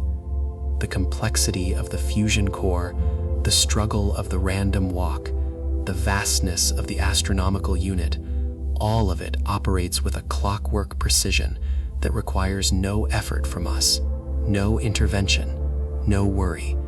We are merely the beneficiaries of this cosmic engineering, the recipients of the light that never ages, free to close our eyes and drift into the darkness, knowing that the light is always there, traveling, arriving, and sustaining in the eternal, timeless now.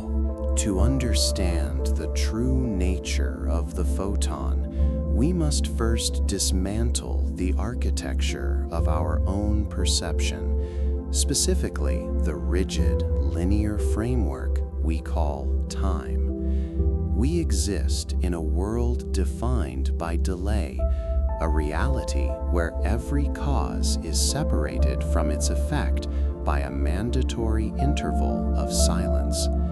When you speak to a person across the room, the sound waves require milliseconds to traverse the air, compressing and rarefying the nitrogen and oxygen molecules in a physical relay race before they reach the listener's ear.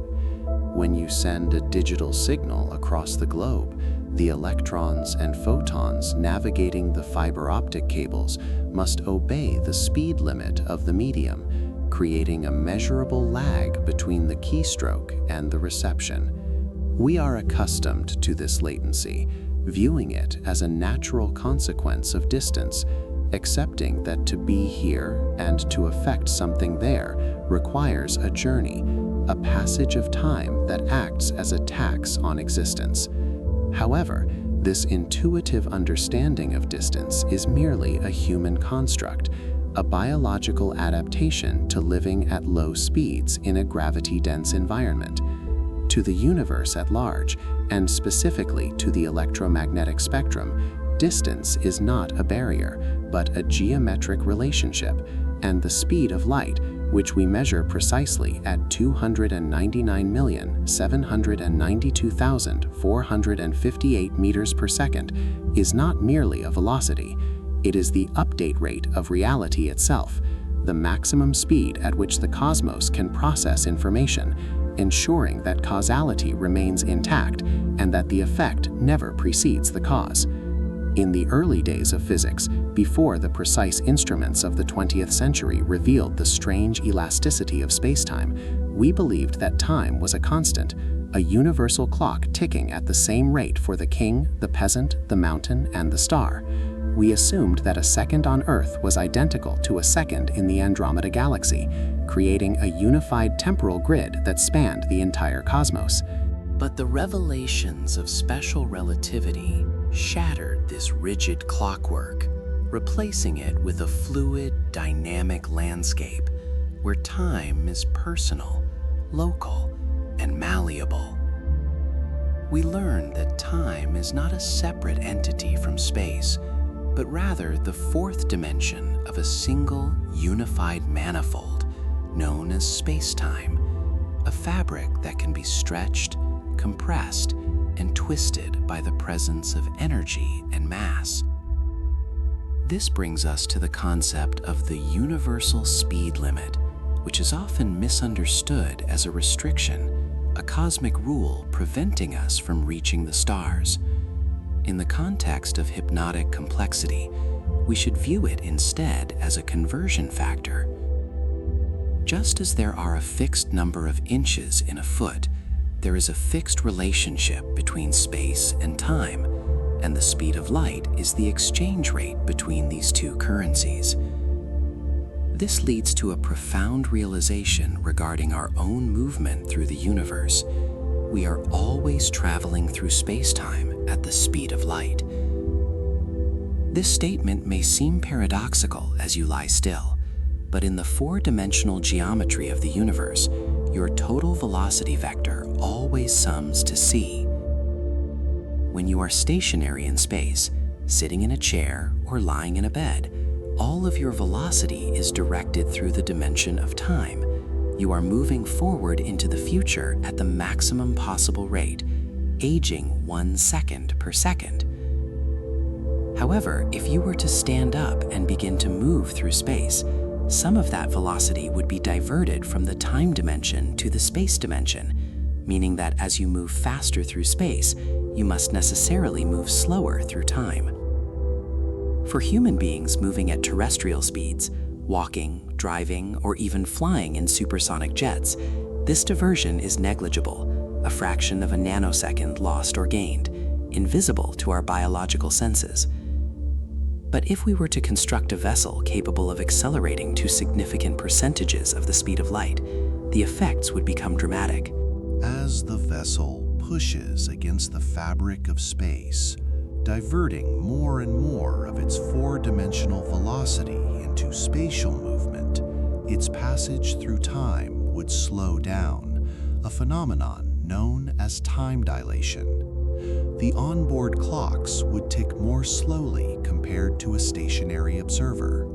The vibrations of the atoms within the hull would become sluggish.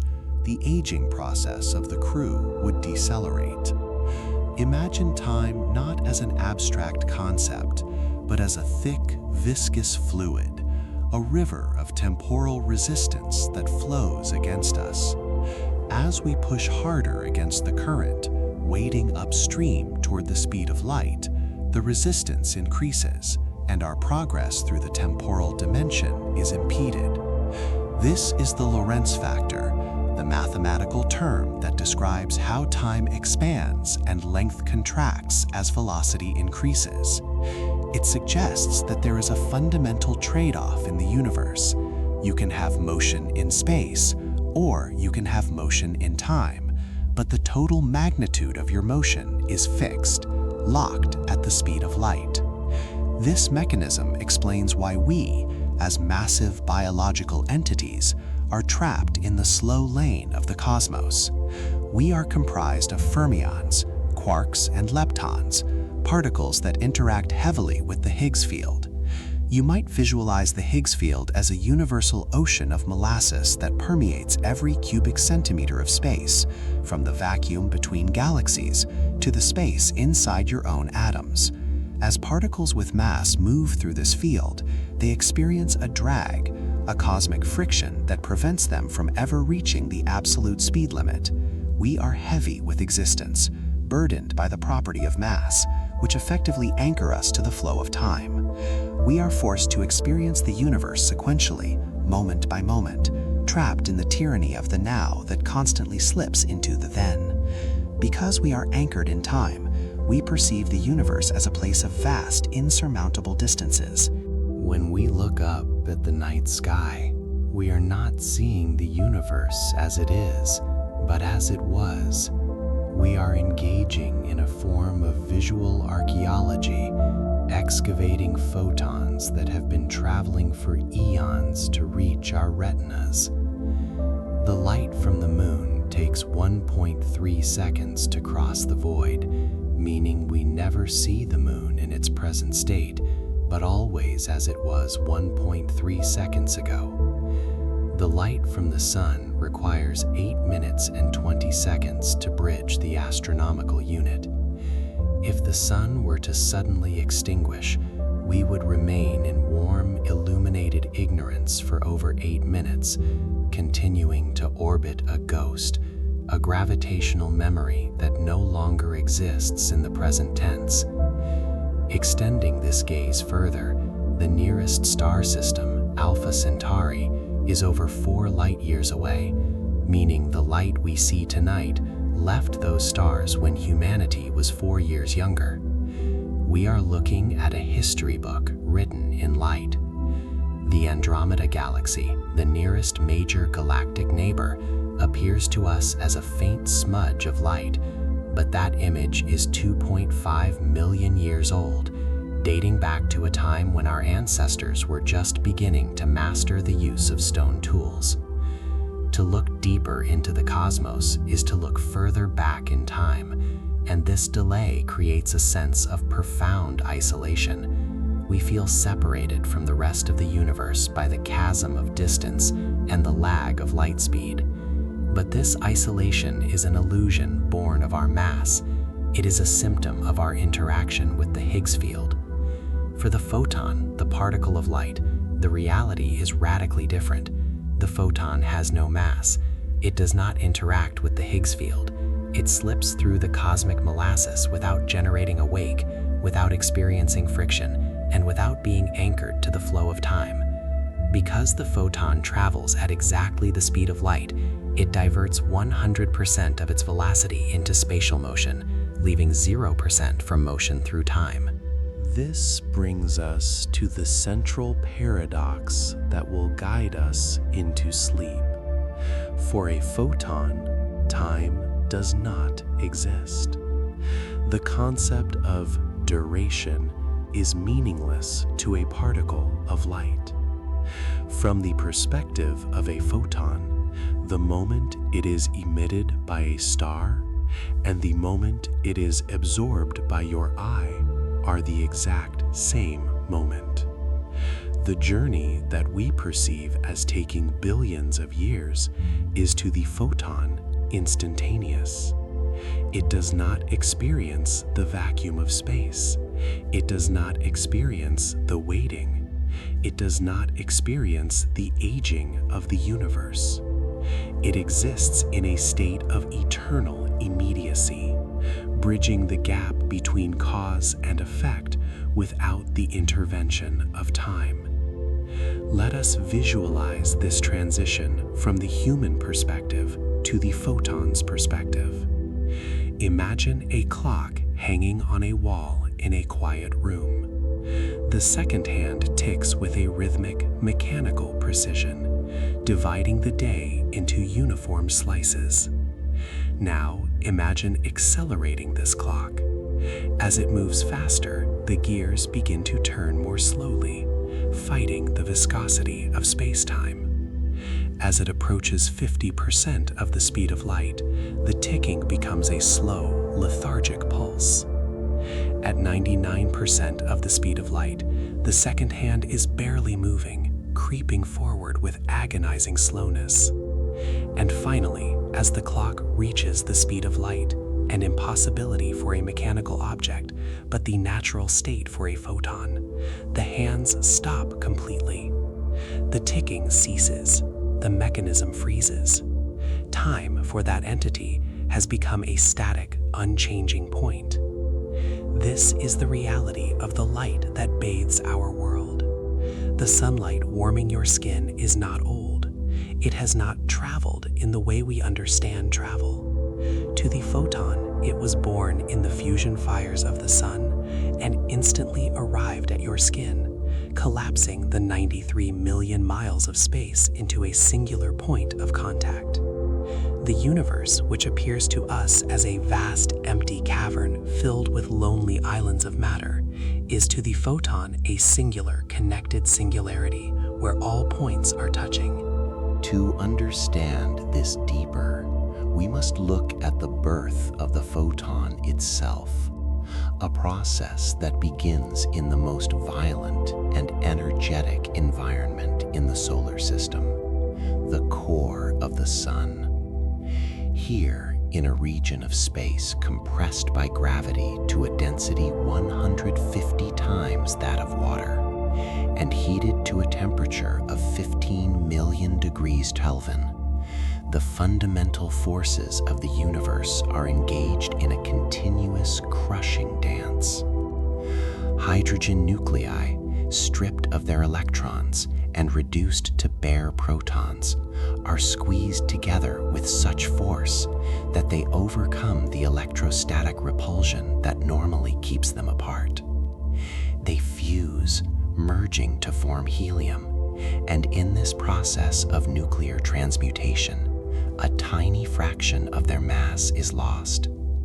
This lost mass does not vanish. It is converted into energy, adhering strictly to Einstein's mass-energy equivalence principle, E equals mc squared. A small amount of mass multiplied by the speed of light squared yields a tremendous amount of energy, which is released in the form of a high-energy gamma ray, a photon of immense power. This is the moment of inception. A spark of pure potential is born in the crushing dark of the stellar core. However, this newborn photon does not immediately fly out into the universe. It is trapped in the dense, opaque plasma of the core, a crowded ballroom of charged particles, where the mean free path, the average distance a particle can travel before hitting another, is measured in fractions of a centimeter. The photon travels only a tiny distance before it is absorbed by a proton or an electron, held for a brief moment and then re-emitted in a random direction. This process repeats again and again, billions of times per second. This is the random walk, a chaotic, stumbling journey where the photon moves in a jagged, unpredictable path, bouncing off the walls of the solar interior. It may travel a few millimeters outward, only to be absorbed and emitted back toward the center. It is a game of statistical probability where the photon must drift slowly, aimlessly, from the center to the surface. To the human observer, looking at the mathematics of this process, the time scale is staggering. It can take anywhere from 10,000 to 170,000 years for a single photon to migrate from the core of the sun to the surface. Think of the implications of this duration. The light that is hitting your eyes today was generated in the core of the sun during the time of the last ice age on Earth. When this energy was born, humanity was just beginning to migrate across the continents, using stone tools and huddling in caves against the cold. While civilizations rose and fell, while empires expanded and collapsed, while the pyramids were built and eroded, this photon was slowly working its way through the dense plasma of the star, bumping from particle to particle, trapped in the crushing embrace of the solar interior. But we must remember the rule of relativity. This 100,000-year struggle is our measurement, our clock, our perception of the delay. To the photon itself, even inside the sun, no time is passing. It exists in a continuous state of interaction, a singular event of absorption and emission. The struggle is a human projection. For the light, there is only the condition of being. Eventually, after millennia of this random diffusion, the photon reaches the convective zone, the upper layers of the star, where the plasma begins to circulate like boiling water. The density drops, the spacing between particles increases, the mean free path lengthens.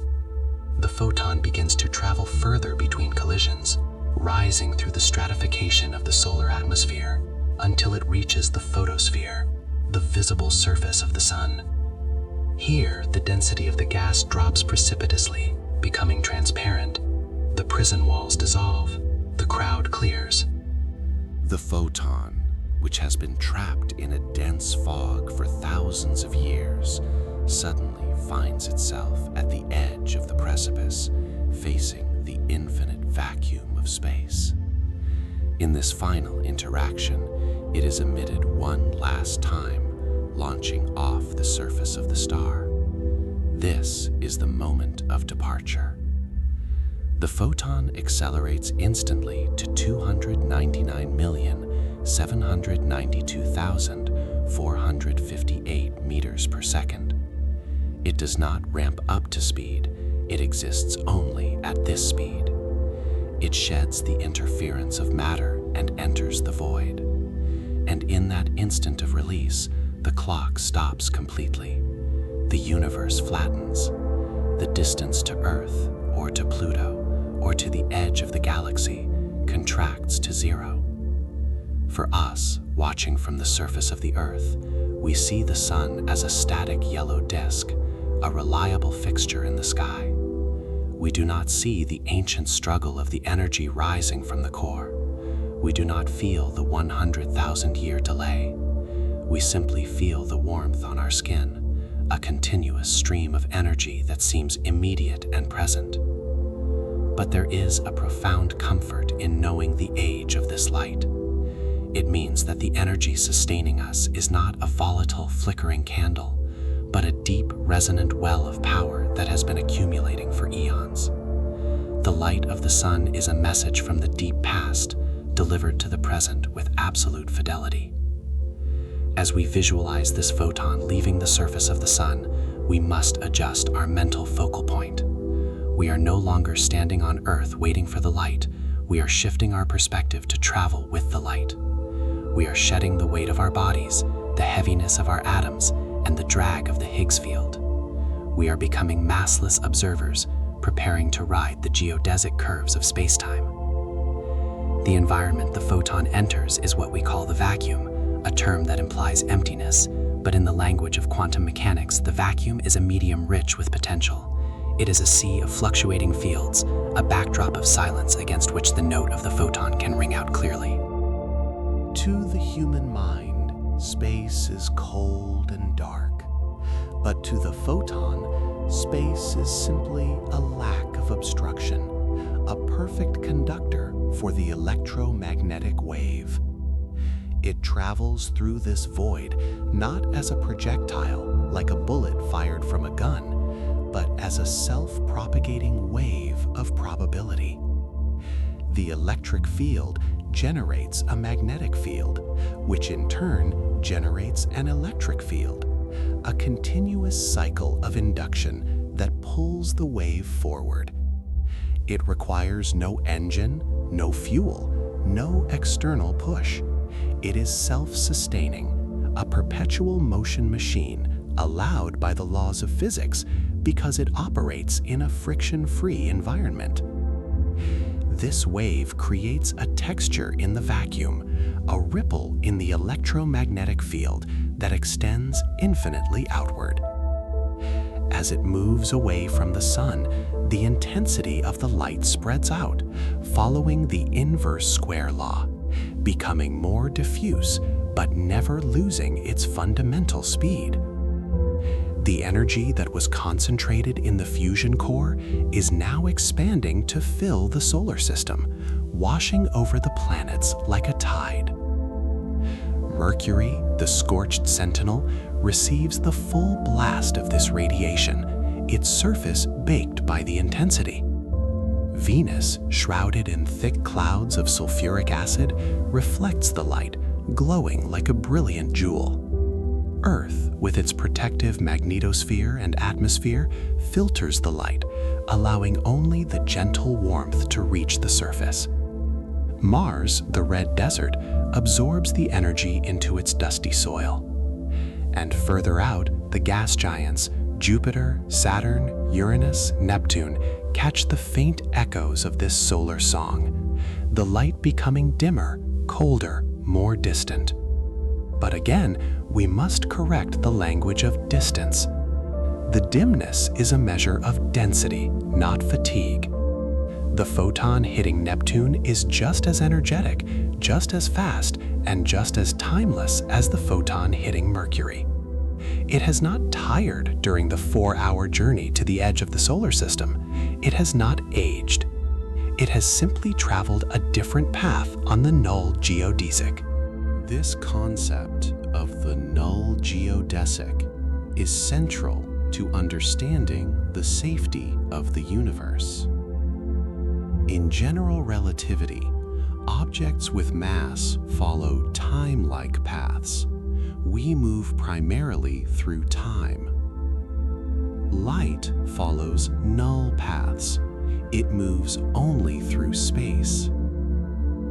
These paths are the structural beams of the cosmos, the rigid lines that hold the causality of the universe together.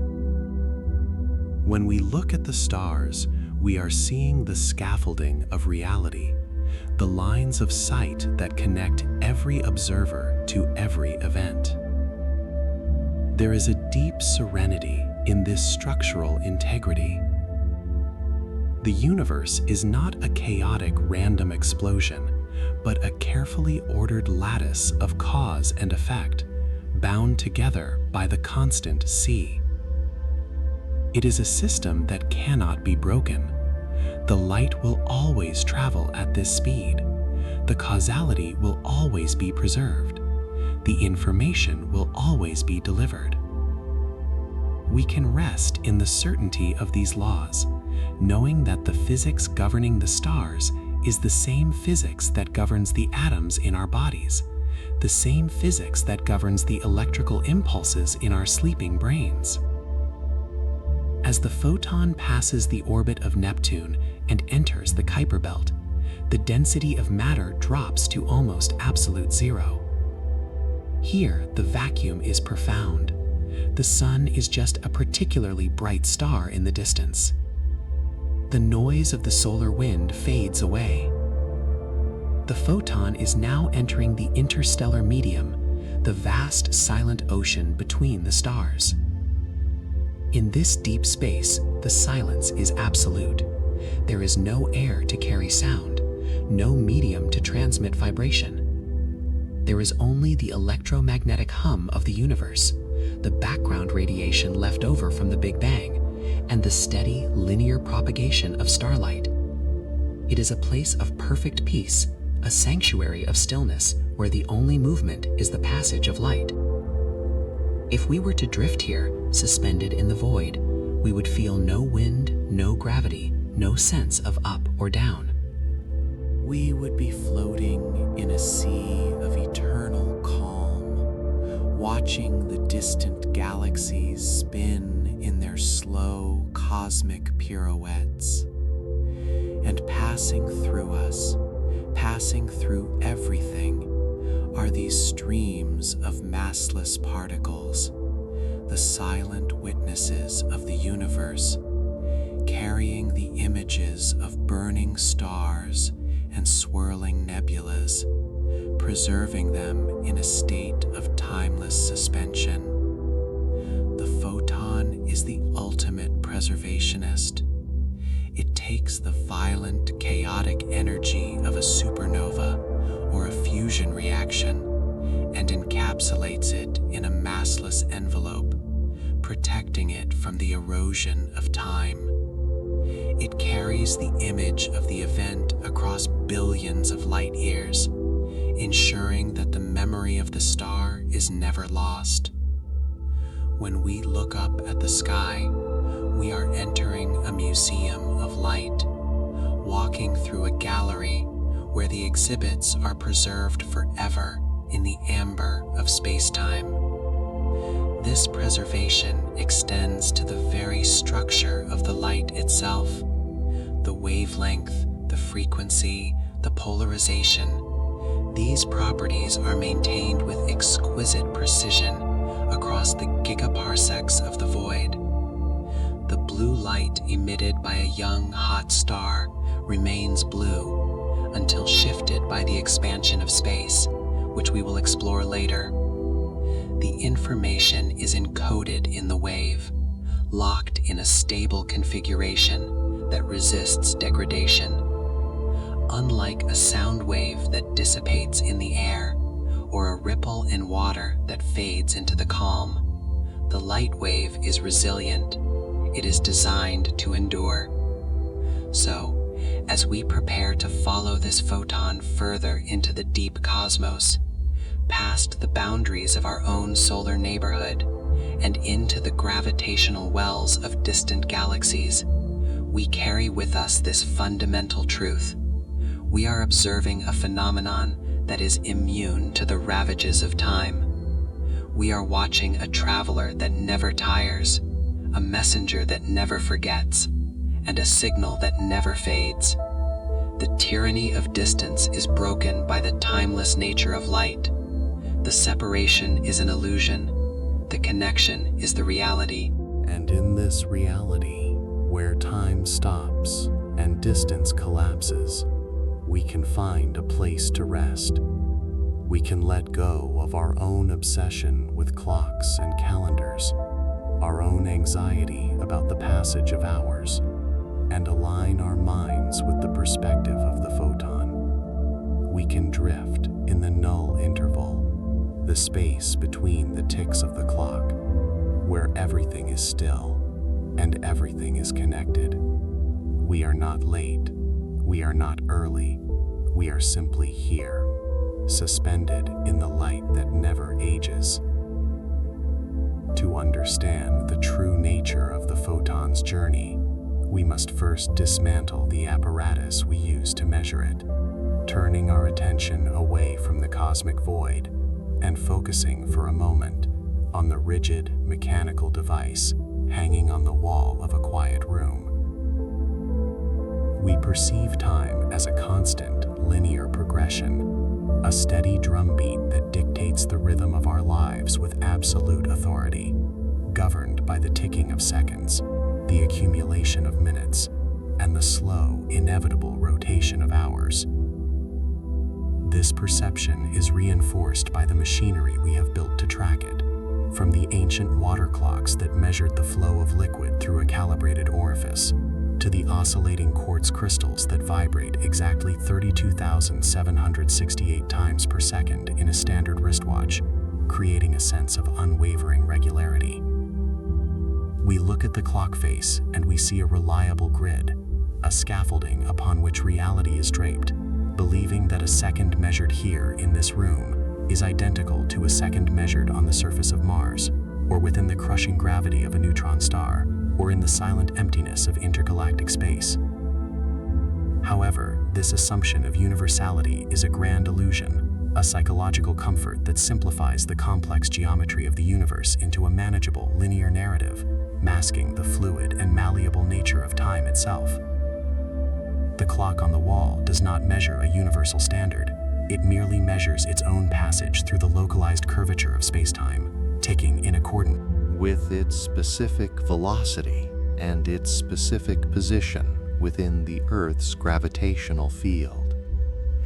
To the physicist, the clock is not a judge of reality, but a participant in it, subject to the same laws of dilation and contraction that govern the motion of planets and the propagation of light.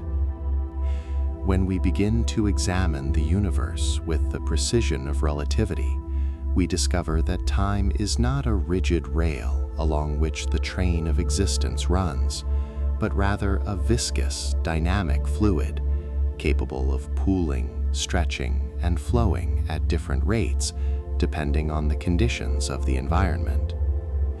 This concept, known as time dilation, suggests that the now we experience is not a simultaneous event shared by the entire cosmos, but a localized phenomenon, a private bubble of causality that remains distinct from the bubbles of others. To understand this, we must look at the machinery of our most precise timekeepers, the atomic clocks that govern the global positioning system, which orbit the Earth in a silent, precise constellation.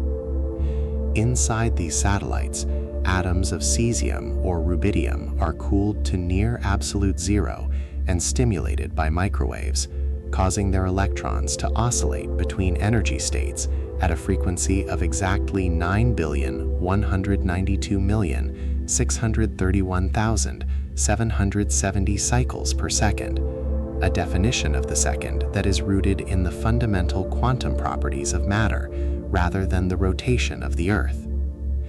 These clocks are marvels of engineering, designed to maintain stability over millions of years, yet despite their mechanical perfection, they do not agree with the clocks on the ground.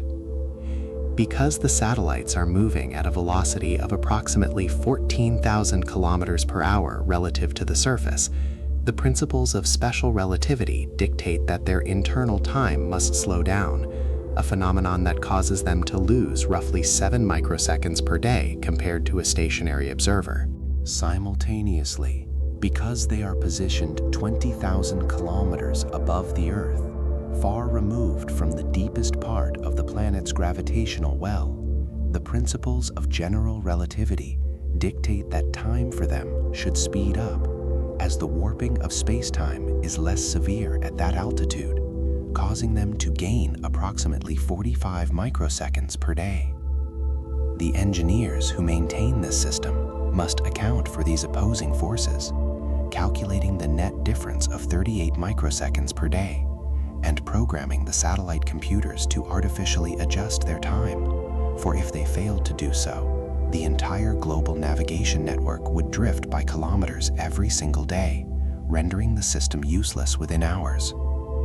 This operational necessity serves as a profound proof of the fluidity of time, demonstrating that even at the relatively slow speeds of human technology, the rigid structures of the clock begin to dissolve, revealing the elastic nature of the temporal dimension. We must therefore reframe our understanding of motion, visualizing the universe not as a three-dimensional box where things happen, but as a four-dimensional block of space-time where objects travel along specific geometric paths known as geomessics. In this four-dimensional view, every object in the universe, including you, the chair you are resting on, and the device you are listening to, is always moving at a constant, unchangeable speed, the speed of light. This statement may seem contradictory to our sensory experience of stillness, yet in the geometry of space-time, our total velocity is distributed between our motion through space and our motion through time. When we are sitting perfectly still, our velocity through space is zero, which means all of our motion is directed through the dimension of time, carrying us forward into the future at the maximum possible rate, aging us at the standard pace of 1 second per second. However, the moment we begin to move through space, whether walking across a room, flying in a jet, or orbiting in a satellite, we must divert some of that total velocity away from our motion through time to facilitate our motion through space. We are borrowing from our future to pay for our present displacement. Imagine time as a thick, resisting medium, like a deep river of clear molasses through which we are constantly wading.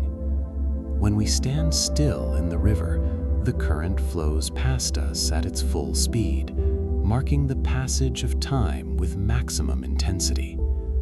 But if we turn and attempt to swim downstream, moving with the current, our relative speed to the fluid decreases, and the rate at which the temporal water passes us slows down. As we move faster and faster through space, diverting more of our four-dimensional momentum into spatial velocity, our progress through the temporal dimension becomes increasingly sluggish, causing our biological clocks, our mechanical watches, and even the vibration of our atoms to decelerate relative to a stationary observer. This is the trade-off inherent in the structure of reality. To move through space is to slow down in time. For us, trapped in the heavy, massive bodies of biological organisms, this effect is negligible, a fraction of a nanosecond lost over a lifetime of movement, imperceptible to our senses and irrelevant to our daily routines. We are creatures of mass, anchored to the slow lane of the universe by the interaction between our constituent particles and the Higgs field, which drags upon us like a cosmic friction, preventing us from ever reaching speeds where these effects become visceral. We are destined to experience time as a dominant force, a relentless wind that pushes us from the cradle to the grave because we are too heavy to outrun it. But let us consider the implications of this trade-off as we approach the theoretical limit.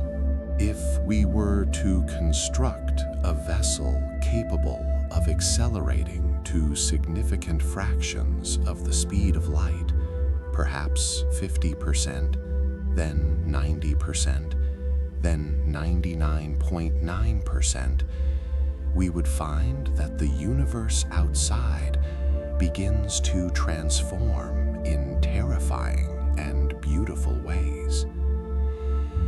At 90% of the speed of light, the Lorentz factor, the mathematical term that defines the magnitude of time dilation, roughly doubles, meaning that for every hour that passes on our ship, 2 hours pass for the stationary world we left behind.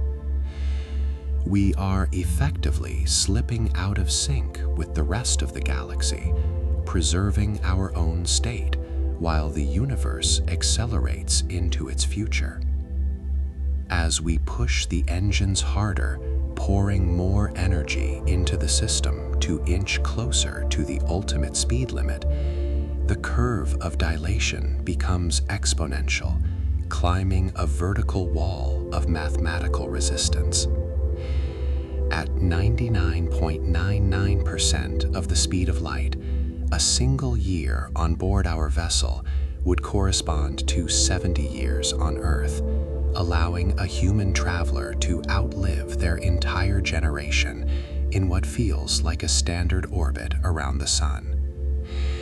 At 99.99999%, the ratio becomes astronomical, and a simple journey to the edge of the galaxy, which takes 100,000 years from the perspective of Earth, would be completed in a matter of weeks for the traveler. The viscosity of time has become so thick, the diversion of velocity into space so near total, that the passage of time on the ship has almost ceased entirely. Yet there is a barrier here, a fundamental wall that prevents massive objects from completing the transition. As we accelerate, our mass effectively increases, requiring infinite energy to push the final fraction of a percentage point, locking us forever in the realm of the temporal, forcing us to always experience some passage of time, however slow. We can approach the asymptote, drifting closer and closer to the frozen moment, but we can never truly touch it, for we are burdened by the property of inertia, the cosmic anchor that ensures we remain subjects of the clock. But the photon has no such burden. The photon is born without mass, emerging from the quantum foam completely unencumbered by the drag of the Higgs field, slipping through the grasp of the universe with zero resistance. Because it has no mass, it does not accelerate up to speed. It exists instantly and exclusively at the speed limit, leaping from non-existence to see in the very instant of its creation. It does not wade through the river of time. It bypasses the river entirely. For the photon, the trade-off is absolute. Since 100% of its velocity is directed through space, 0% remains for its motion through time. This is not a metaphor, nor a poetic exaggeration, but a literal interpretation of the Lorentz transformation equations that govern our reality. If you plug the speed of light, c, into the equation for time dilation, the denominator becomes 0 and the result becomes undefined, infinite. The clock does not just tick slowly, the hands stop completely. The gears fuse together. The oscillation of the cesium atom freezes in mid-swing. This brings us to the profound realization that underpins our journey tonight. From the perspective of light, time does not exist. There is no duration for a photon. It does not experience the billions of years that we measure between its departure from a distant galaxy and its arrival at our telescopes. It does not get bored crossing the voids between stars. It does not age. The concept of waiting is foreign to its nature. In the photon's frame of reference, the moment it is emitted by a dying star and the moment it is absorbed by the retina of your eye are the exact same moment. We look at the night sky and we see a history book, a record of events that transpired eons ago, layered deep in the strata of the past. We say, that star is 4 light years away, implying a distance that requires 4 years of travel. But this is a human measurement, a calculation made by observers stuck in the slow lane of existence. To the light itself, the distance is contracted to 0. The universe in the direction of its travel is flattened into a 2-dimensional plane where the point of origin and the destination are touching. The photon does not travel across the universe. It bridges the gap instantly, stitching the fabric of the cosmos together in a single, timeless event. This creates a paradox that is difficult for the biological mind to grasp, accustomed as we are to the patience of waiting, the endurance of travel, and the separation of cause and effect. We struggle to reconcile the idea that a particle can exist in our universe for 13.8 billion years, witnessing the formation of galaxies, the birth of solar systems, and the evolution of life, while simultaneously experiencing an existence that lasts literally 0 seconds. It is an ancient entity that is also newborn. It is a traveler that has crossed the infinite, but has never taken a step. It is the ultimate contradiction, a dynamic object trapped in a static frame, moving at the maximum possible speed while remaining perfectly still in time. Let us visualize this state of being, not with anxiety, but with a sense of deep clinical fascination. Imagine the photon as a tiny, vibrating packet of pure energy, a perfect waveform suspended in the amber of the void. Around it, the universe is a blur of frantic activity, stars igniting and collapsing, planets spinning, civilizations rising and falling, all rushing forward in the torrent of time. But within the packet, there is absolute stillness. The frequency of the wave is locked. The information it carries, the spectral signature of the hydrogen and helium from its source, is preserved in a state of cryogenic perfection, untouched by the entropy that degrades everything else. This is the zero interval. It is a slice of eternity embedded in our reality, a secret passage that connects the beginning of time to the end. When we bask in the warmth of the sun, we are not just feeling heat, we are interacting with particles that have been transported from the solar surface to our skin via a corridor of timelessness.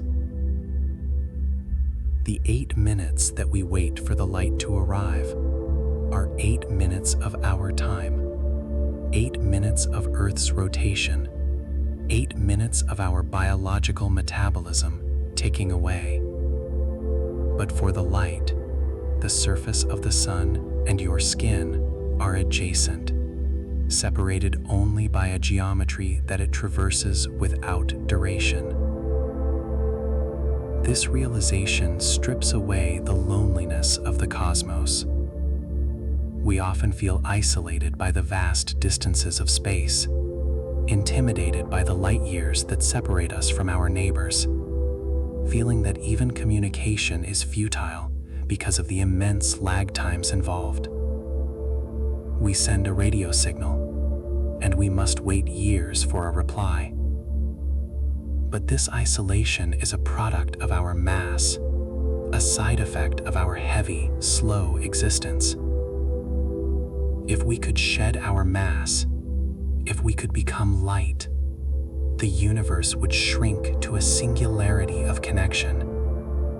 The Andromeda galaxy would not be 2.5 million light years away. It would be here. The edge of the observable universe would not be a distant horizon. It would be an immediate presence. The clock on the wall continues to tick, marking the seconds of our human experience, driving the machinery of our civilization, and regulating the flow of our days. It is a useful tool, a necessary convention for organisms that must coordinate their movements in a massive world.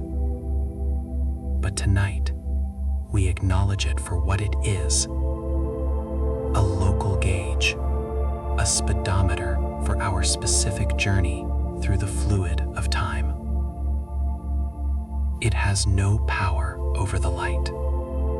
It has no authority in the realm of the photon. We can look at the second hand sweeping around the dial and understand that it measures only the rate of our own entropy, the speed at which we are falling into the future. But there is a part of reality that does not fall. There is a layer of the universe that hovers above the current, unaffected by the ticking, immune to the aging process, maintaining a vigil that began at the Big Bang and will continue until the final fade of the cosmos. By shifting our perspective to align with this timeless state, we can find a profound sense of safety. We are not just drifting in a chaotic, decaying universe. We are permeated by a network of eternal connections, bound together by threads of light that ignore the boundaries of time. As we prepare to leave the mechanical world of clocks and satellites behind, moving deeper into the physics of this massless miracle, we can let go of the urgency that defines our waking lives. The pressure to be on time, the anxiety of running late, the fear of time running out, these are artifacts of our mass, heavy burdens that we can mentally set down. In the realm of the photon, there is no late, there is no early. There is only the arrival, which happens in the same instant as the departure. We are entering a domain of pure simultaneity, where the narrative of the universe is not a long, winding story, but a single, comprehensive image, viewed all at once.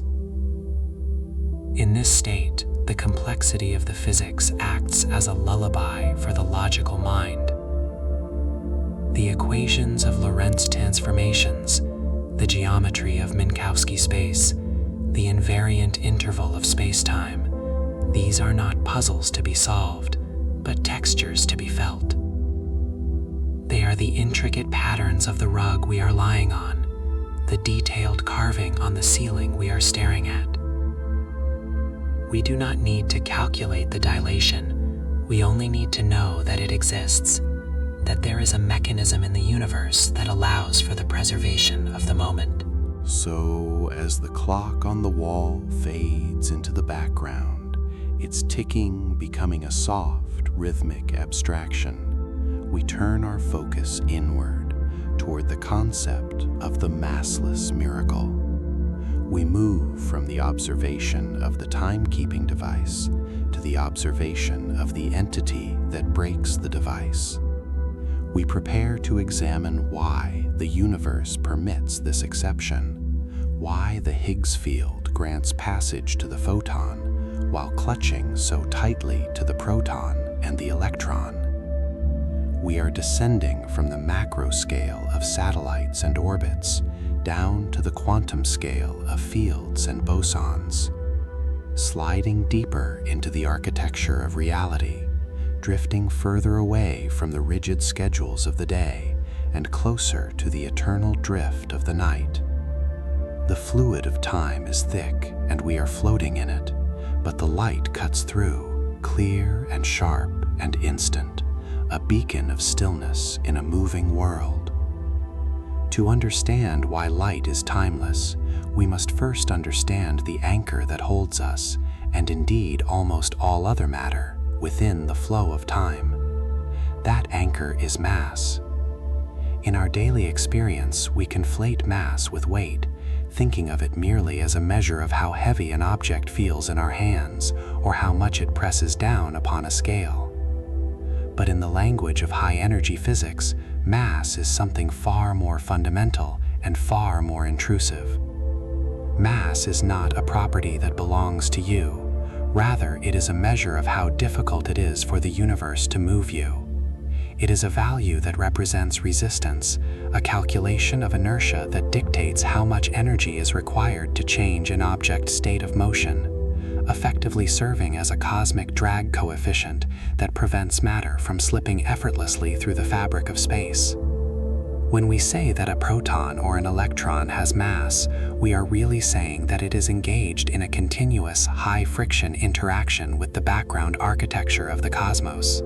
This interaction acts as a brake, a fundamental limit that ties the particle to a specific coordinate system and forces it to experience the passage of time as a sequence of distinct moments. To have mass is to be sticky. It is to be caught in the web of the universe, forced to trudge through the resistance of existence, pushing against a fundamental field that permeates every cubic centimeter of the vacuum. This is the burden of being heavy in a quantum sense, a burden that the photon, in its purity, simply does not carry. The mechanism responsible for this drag, and therefore responsible for the existence of time as we experience it, is known as the Higgs field.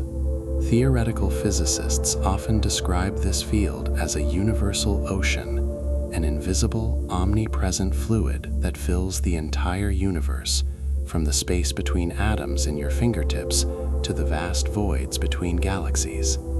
Unlike other fields which can be turned off or shielded against, the Higgs field is non-zero everywhere, a constant value that has settled into the vacuum of space since the earliest moments of the Big Bang, creating a backdrop against which all other physics plays out. Imagine this field not as a turbulent sea, but as a thick, viscous syrup, or perhaps a room filled with heavy, motionless air. As particles move through this space, they must navigate the Higgs field. Some particles, like the top quark, interact heavily with the field, wading through it like a person walking waist-deep in water, struggling against the pressure, accumulating mass as a result of this struggle. Others, like the electron, interact more lightly, skimming the surface, acquiring only a small amount of mass, allowing them to move more freely, but still preventing them from achieving the ultimate speed of the universe. This interaction is known technically as the Yukawa coupling, a value that determines the strength of the connection between a particle and the Higgs field, dictating how much drag the particle feels as it attempts to traverse the vacuum. It is this coupling that creates the sensation of solidity. When you push against a wall, the resistance you feel is electromagnetic, but the inertia, the reluctance of the wall to move, is the result of the trillions of particles within it gripping the Higgs field, holding their ground against the fabric of space-time. We are beings defined by this grip. Our biology, our planet, and the stars themselves are composed of particles that are intimately coupled to this field, trapped in a slow-motion dance that forces us to experience duration, decay, and the linear progression of hours and years. We are massive, and therefore we are slow. But the photon is different. The photon is the great exception to this rule of engagement. As a gauge boson, the carrier of the electromagnetic force, the photon possesses a unique property. It is completely invisible to the Higgs field. It passes through this cosmic syrup as if it were not there, experiencing zero drag, zero friction, and zero resistance. It does not couple. It does not interact. It does not wade through the ocean of the vacuum. It glides above it, or perhaps through it, without ever disturbing the surface, maintaining a state of perfect dynamic purity. Because it has no interaction with the field that generates mass, the photon has no mass itself. The implications of this zero mass state are profound, dictating the very geometry of reality. In classical mechanics, we assume that an object's speed is determined by the energy we give it. Push a ball harder and it rolls faster. But in the relativistic universe, speed is determined by mass. Because the photon has zero mass, it cannot move at any speed other than the maximum possible speed. It does not accelerate. It does not decelerate. It is born at the speed of light, c, and it dies at the speed of light, never experiencing a moment of rest or a period of transition. This speed, 299,792,458 meters per second, is often misunderstood as a limit on light, but it is more accurately described as the speed of causality itself, the update rate of the universe. It is the speed at which reality propagates. If you were to remove the mass from any object, if you could somehow switch off its interaction with the Higgs field, it would instantly, without a nanosecond of delay, accelerate to this cosmic limit.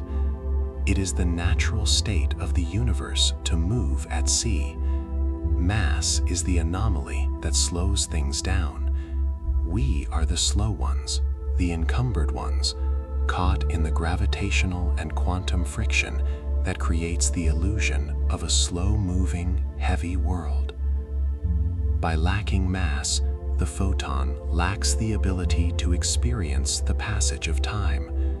According to the laws of special relativity, specifically the phenomenon of time dilation, the faster an object moves through space, the slower it moves through time. As an object approaches the speed of light, its internal clock slows down, its seconds stretching into hours, then years, then eons. The mathematical limit of this curve is a vertical line. At exactly the speed of light, the passage of time stops completely. The variable t in the equations becomes zero. This means that for the photon, the concept of a journey is a fallacy. We look up at the night sky and see the Andromeda galaxy, and we say that the light has traveled for 2.5 million years to reach us. We imagine the photon traversing the intergalactic void, passing gas clouds and star clusters, enduring the long, lonely epoch of travel. But this is a human projection, a narrative imposed by our massive, time-bound brains. To the photon, there is no 2.5 million years. There is no void. The moment it leaves a star in Andromeda and the moment it strikes a retina are the exact same moment. From its perspective, the universe has contracted to a single point of contact. The birth and the death of the particle are simultaneous. It creates a bridge of instantaneity across the cosmos. When you look at a star, you are not merely seeing a fossil of the past. You are interacting with a particle that exists in a state of eternal present. The light does not age, it does not degrade, it does not get tired. It is a static witness to the unfolding of history, preserving the information of its origin with perfect fidelity, shielded from the erosion of entropy by its very speed. This is the massless miracle. It is the realization that while we are subjected to the wear and tear of the years, there is a fundamental component of our reality that is immune to aging. The light that fills your room, the glow of the screen, the distant twinkle of the cosmos, all of it is composed of these timeless entities, weaving a lattice of permanence through our transient world. To fully appreciate this state of suspension, we must visualize the environment in which these particles are forged. We must trace the origin of this timelessness back to the dense, chaotic furnaces where matter is crushed into energy, creating the photons that will eventually embark on their journey to us. We turn our attention now to the deep interior of a star, specifically the core of our own sun, a region of space where the density is so extreme that the concept of empty space loses all meaning. Here, in the solar core, the temperature hovers around 15 million degrees Kelvin, and the pressure is immense, roughly 265 billion times the atmospheric pressure at sea level on Earth. In this crushing environment, atoms cannot exist. The heat is too intense for electrons to remain bound to atomic nuclei, stripping them away and creating a state of matter known as plasma. This is a soup of free-floating protons and electrons, moving at incredible speeds, slamming into one another with enough force to overcome the electrostatic repulsion that usually keeps them apart. It is in this violent, high-energy crucible that the photon is born. The process begins with the fusion of hydrogen nuclei. Protons, driven by the intense pressure, are forced together, merging to form deuterium, then helium-3, and finally stable helium-4. In this complex chain of nuclear transmutation, a tiny fraction of the mass of the protons is lost. It is not destroyed, for the laws of conservation forbid it, but it is converted. The missing mass, a mere 0.7% of the total, is released as pure energy, following Einstein's famous equivalence principle, E equals mc squared. This energy manifests as a gamma-ray photon. It is a spark of unimaginable intensity, a packet of potential that contains the raw power of the star. But unlike the photons that reach Earth, which fly free through the vacuum, this newborn particle is trapped. The core of the sun is so dense that it is opaque to its own radiation. The plasma is so crowded with charged particles that the photon cannot travel more than a fraction of a millimeter, sometimes as little as a centimeter, before it crashes into an electron or a proton. This begins one of the most fascinating and paradoxical journeys in astrophysics, the random walk. The photon, which we know travels at the speed of light, should theoretically escape the Sun in less than 3 seconds. The radius of the Sun is roughly 700,000 kilometers. At 300,000 kilometers per second, the math is simple. However, the photon does not move in a straight line. It is absorbed by a particle, held for a brief moment, and then re-emitted in a completely random direction. It might be sent forward toward the surface, or it might be sent backward, back toward the center of the core.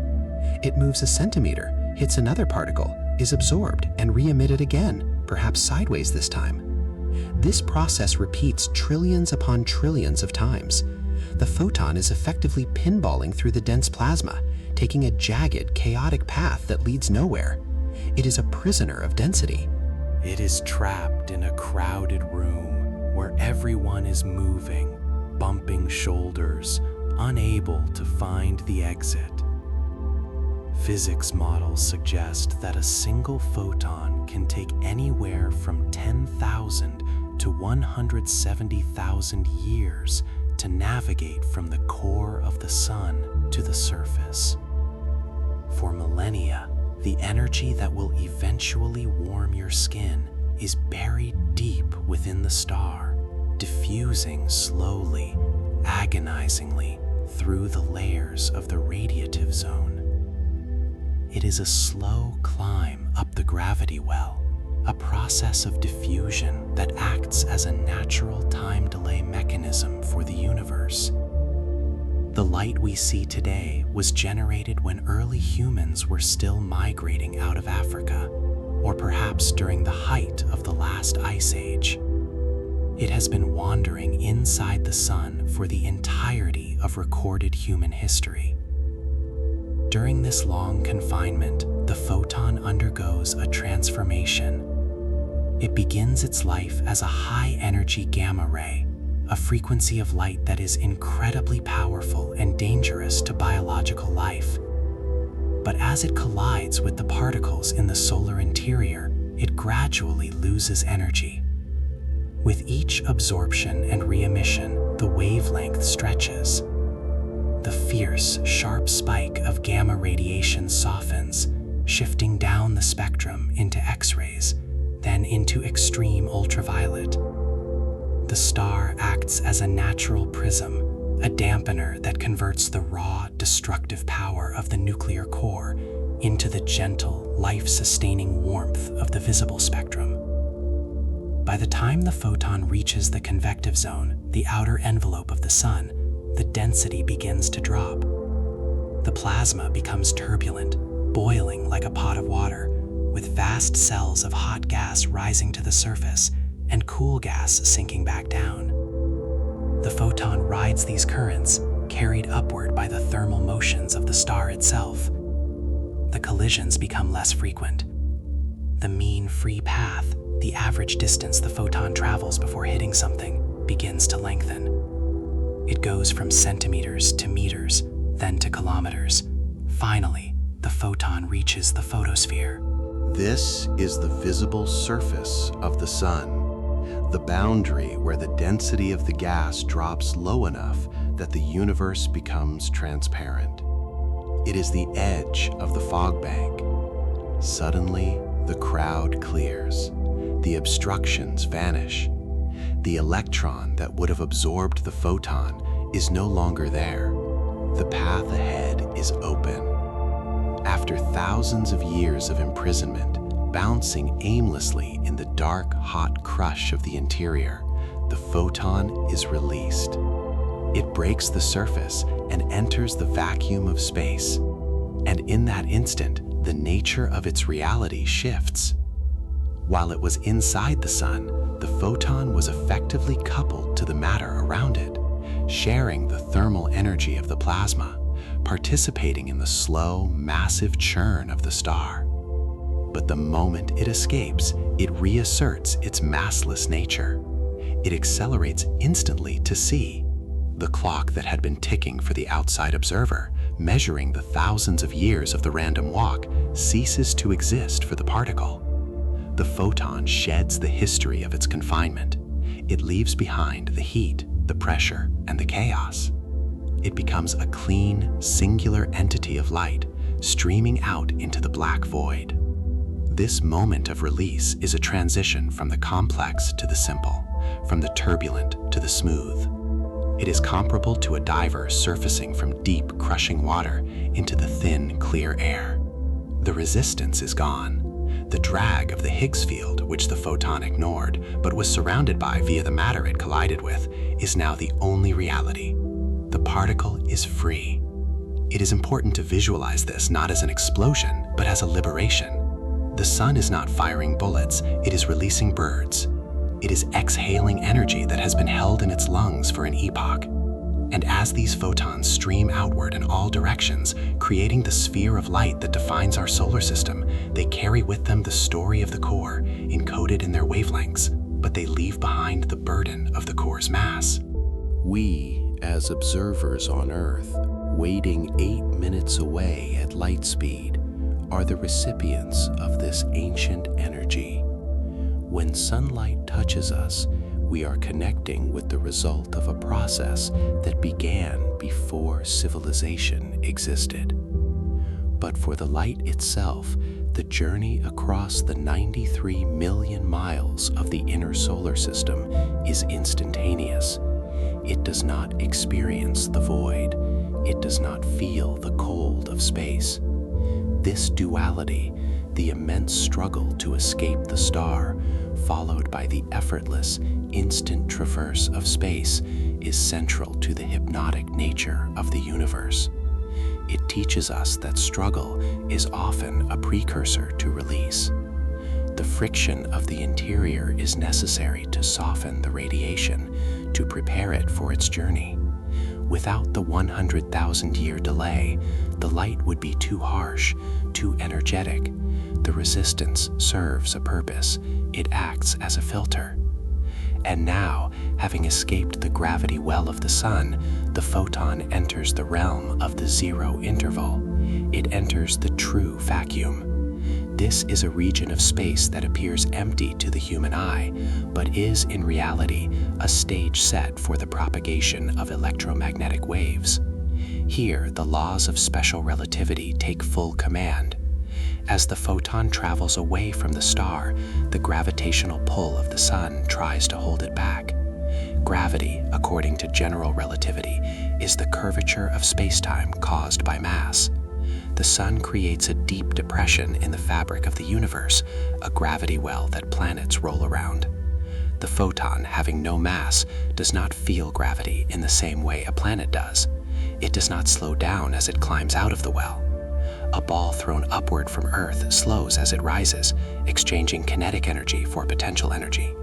Light cannot slow down, it must maintain c. Instead of losing speed, the photon loses frequency. As it climbs out of the sun's gravitational valley, it expends energy to overcome the curvature of space. This loss of energy manifests as a slight stretching of the wavelength, a phenomenon known as gravitational redshift. The light becomes slightly redder, slightly calmer, shifting imperceptibly toward the lower energy end of the spectrum. It is a graceful concession to the gravity of the star, a payment of energy required to leave the system, but the speed remains absolute. This invariance is the anchor of our reality. No matter how deep the gravity well, no matter how fast the source is moving, the light always travels at the same speed. It is the one constant in a universe of variables. It suggests that there is a stable, unshakable foundation beneath the chaotic motion of galaxies and planets. As we drift alongside this stream of particles, moving away from the blinding white surface of the sun and into the cooling darkness of interplanetary space, we can begin to adopt the photon's perspective. We can imagine shelling our own mass, our own coupling to the worries and weights of the world.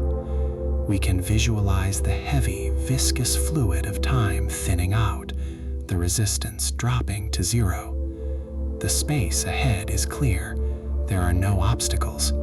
The chaotic collisions of the core are a distant memory.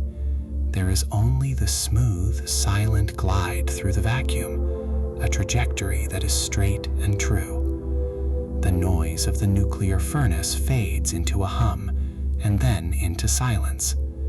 The visual field shifts from the opaque, crowded plasma to the vast, open clarity of the cosmos. We are no longer fighting to move, we are simply being. This is the environment of the great silence, the vast gaps between the worlds where light reigns supreme. In this space, the photon is the master of its domain, a traveler that connects the isolated islands of matter. It is here that we can truly understand the scale of the calm. The distance between the sun and the earth is vast, 150 million kilometers, yet it is crossed without effort. The emptiness is not a barrier, it is a medium. It is the canvas upon which the light paints its image. And as we prepare to follow this beam of light toward Earth, watching it navigate the cold, quiet expanse, we allow our own sense of urgency to evaporate.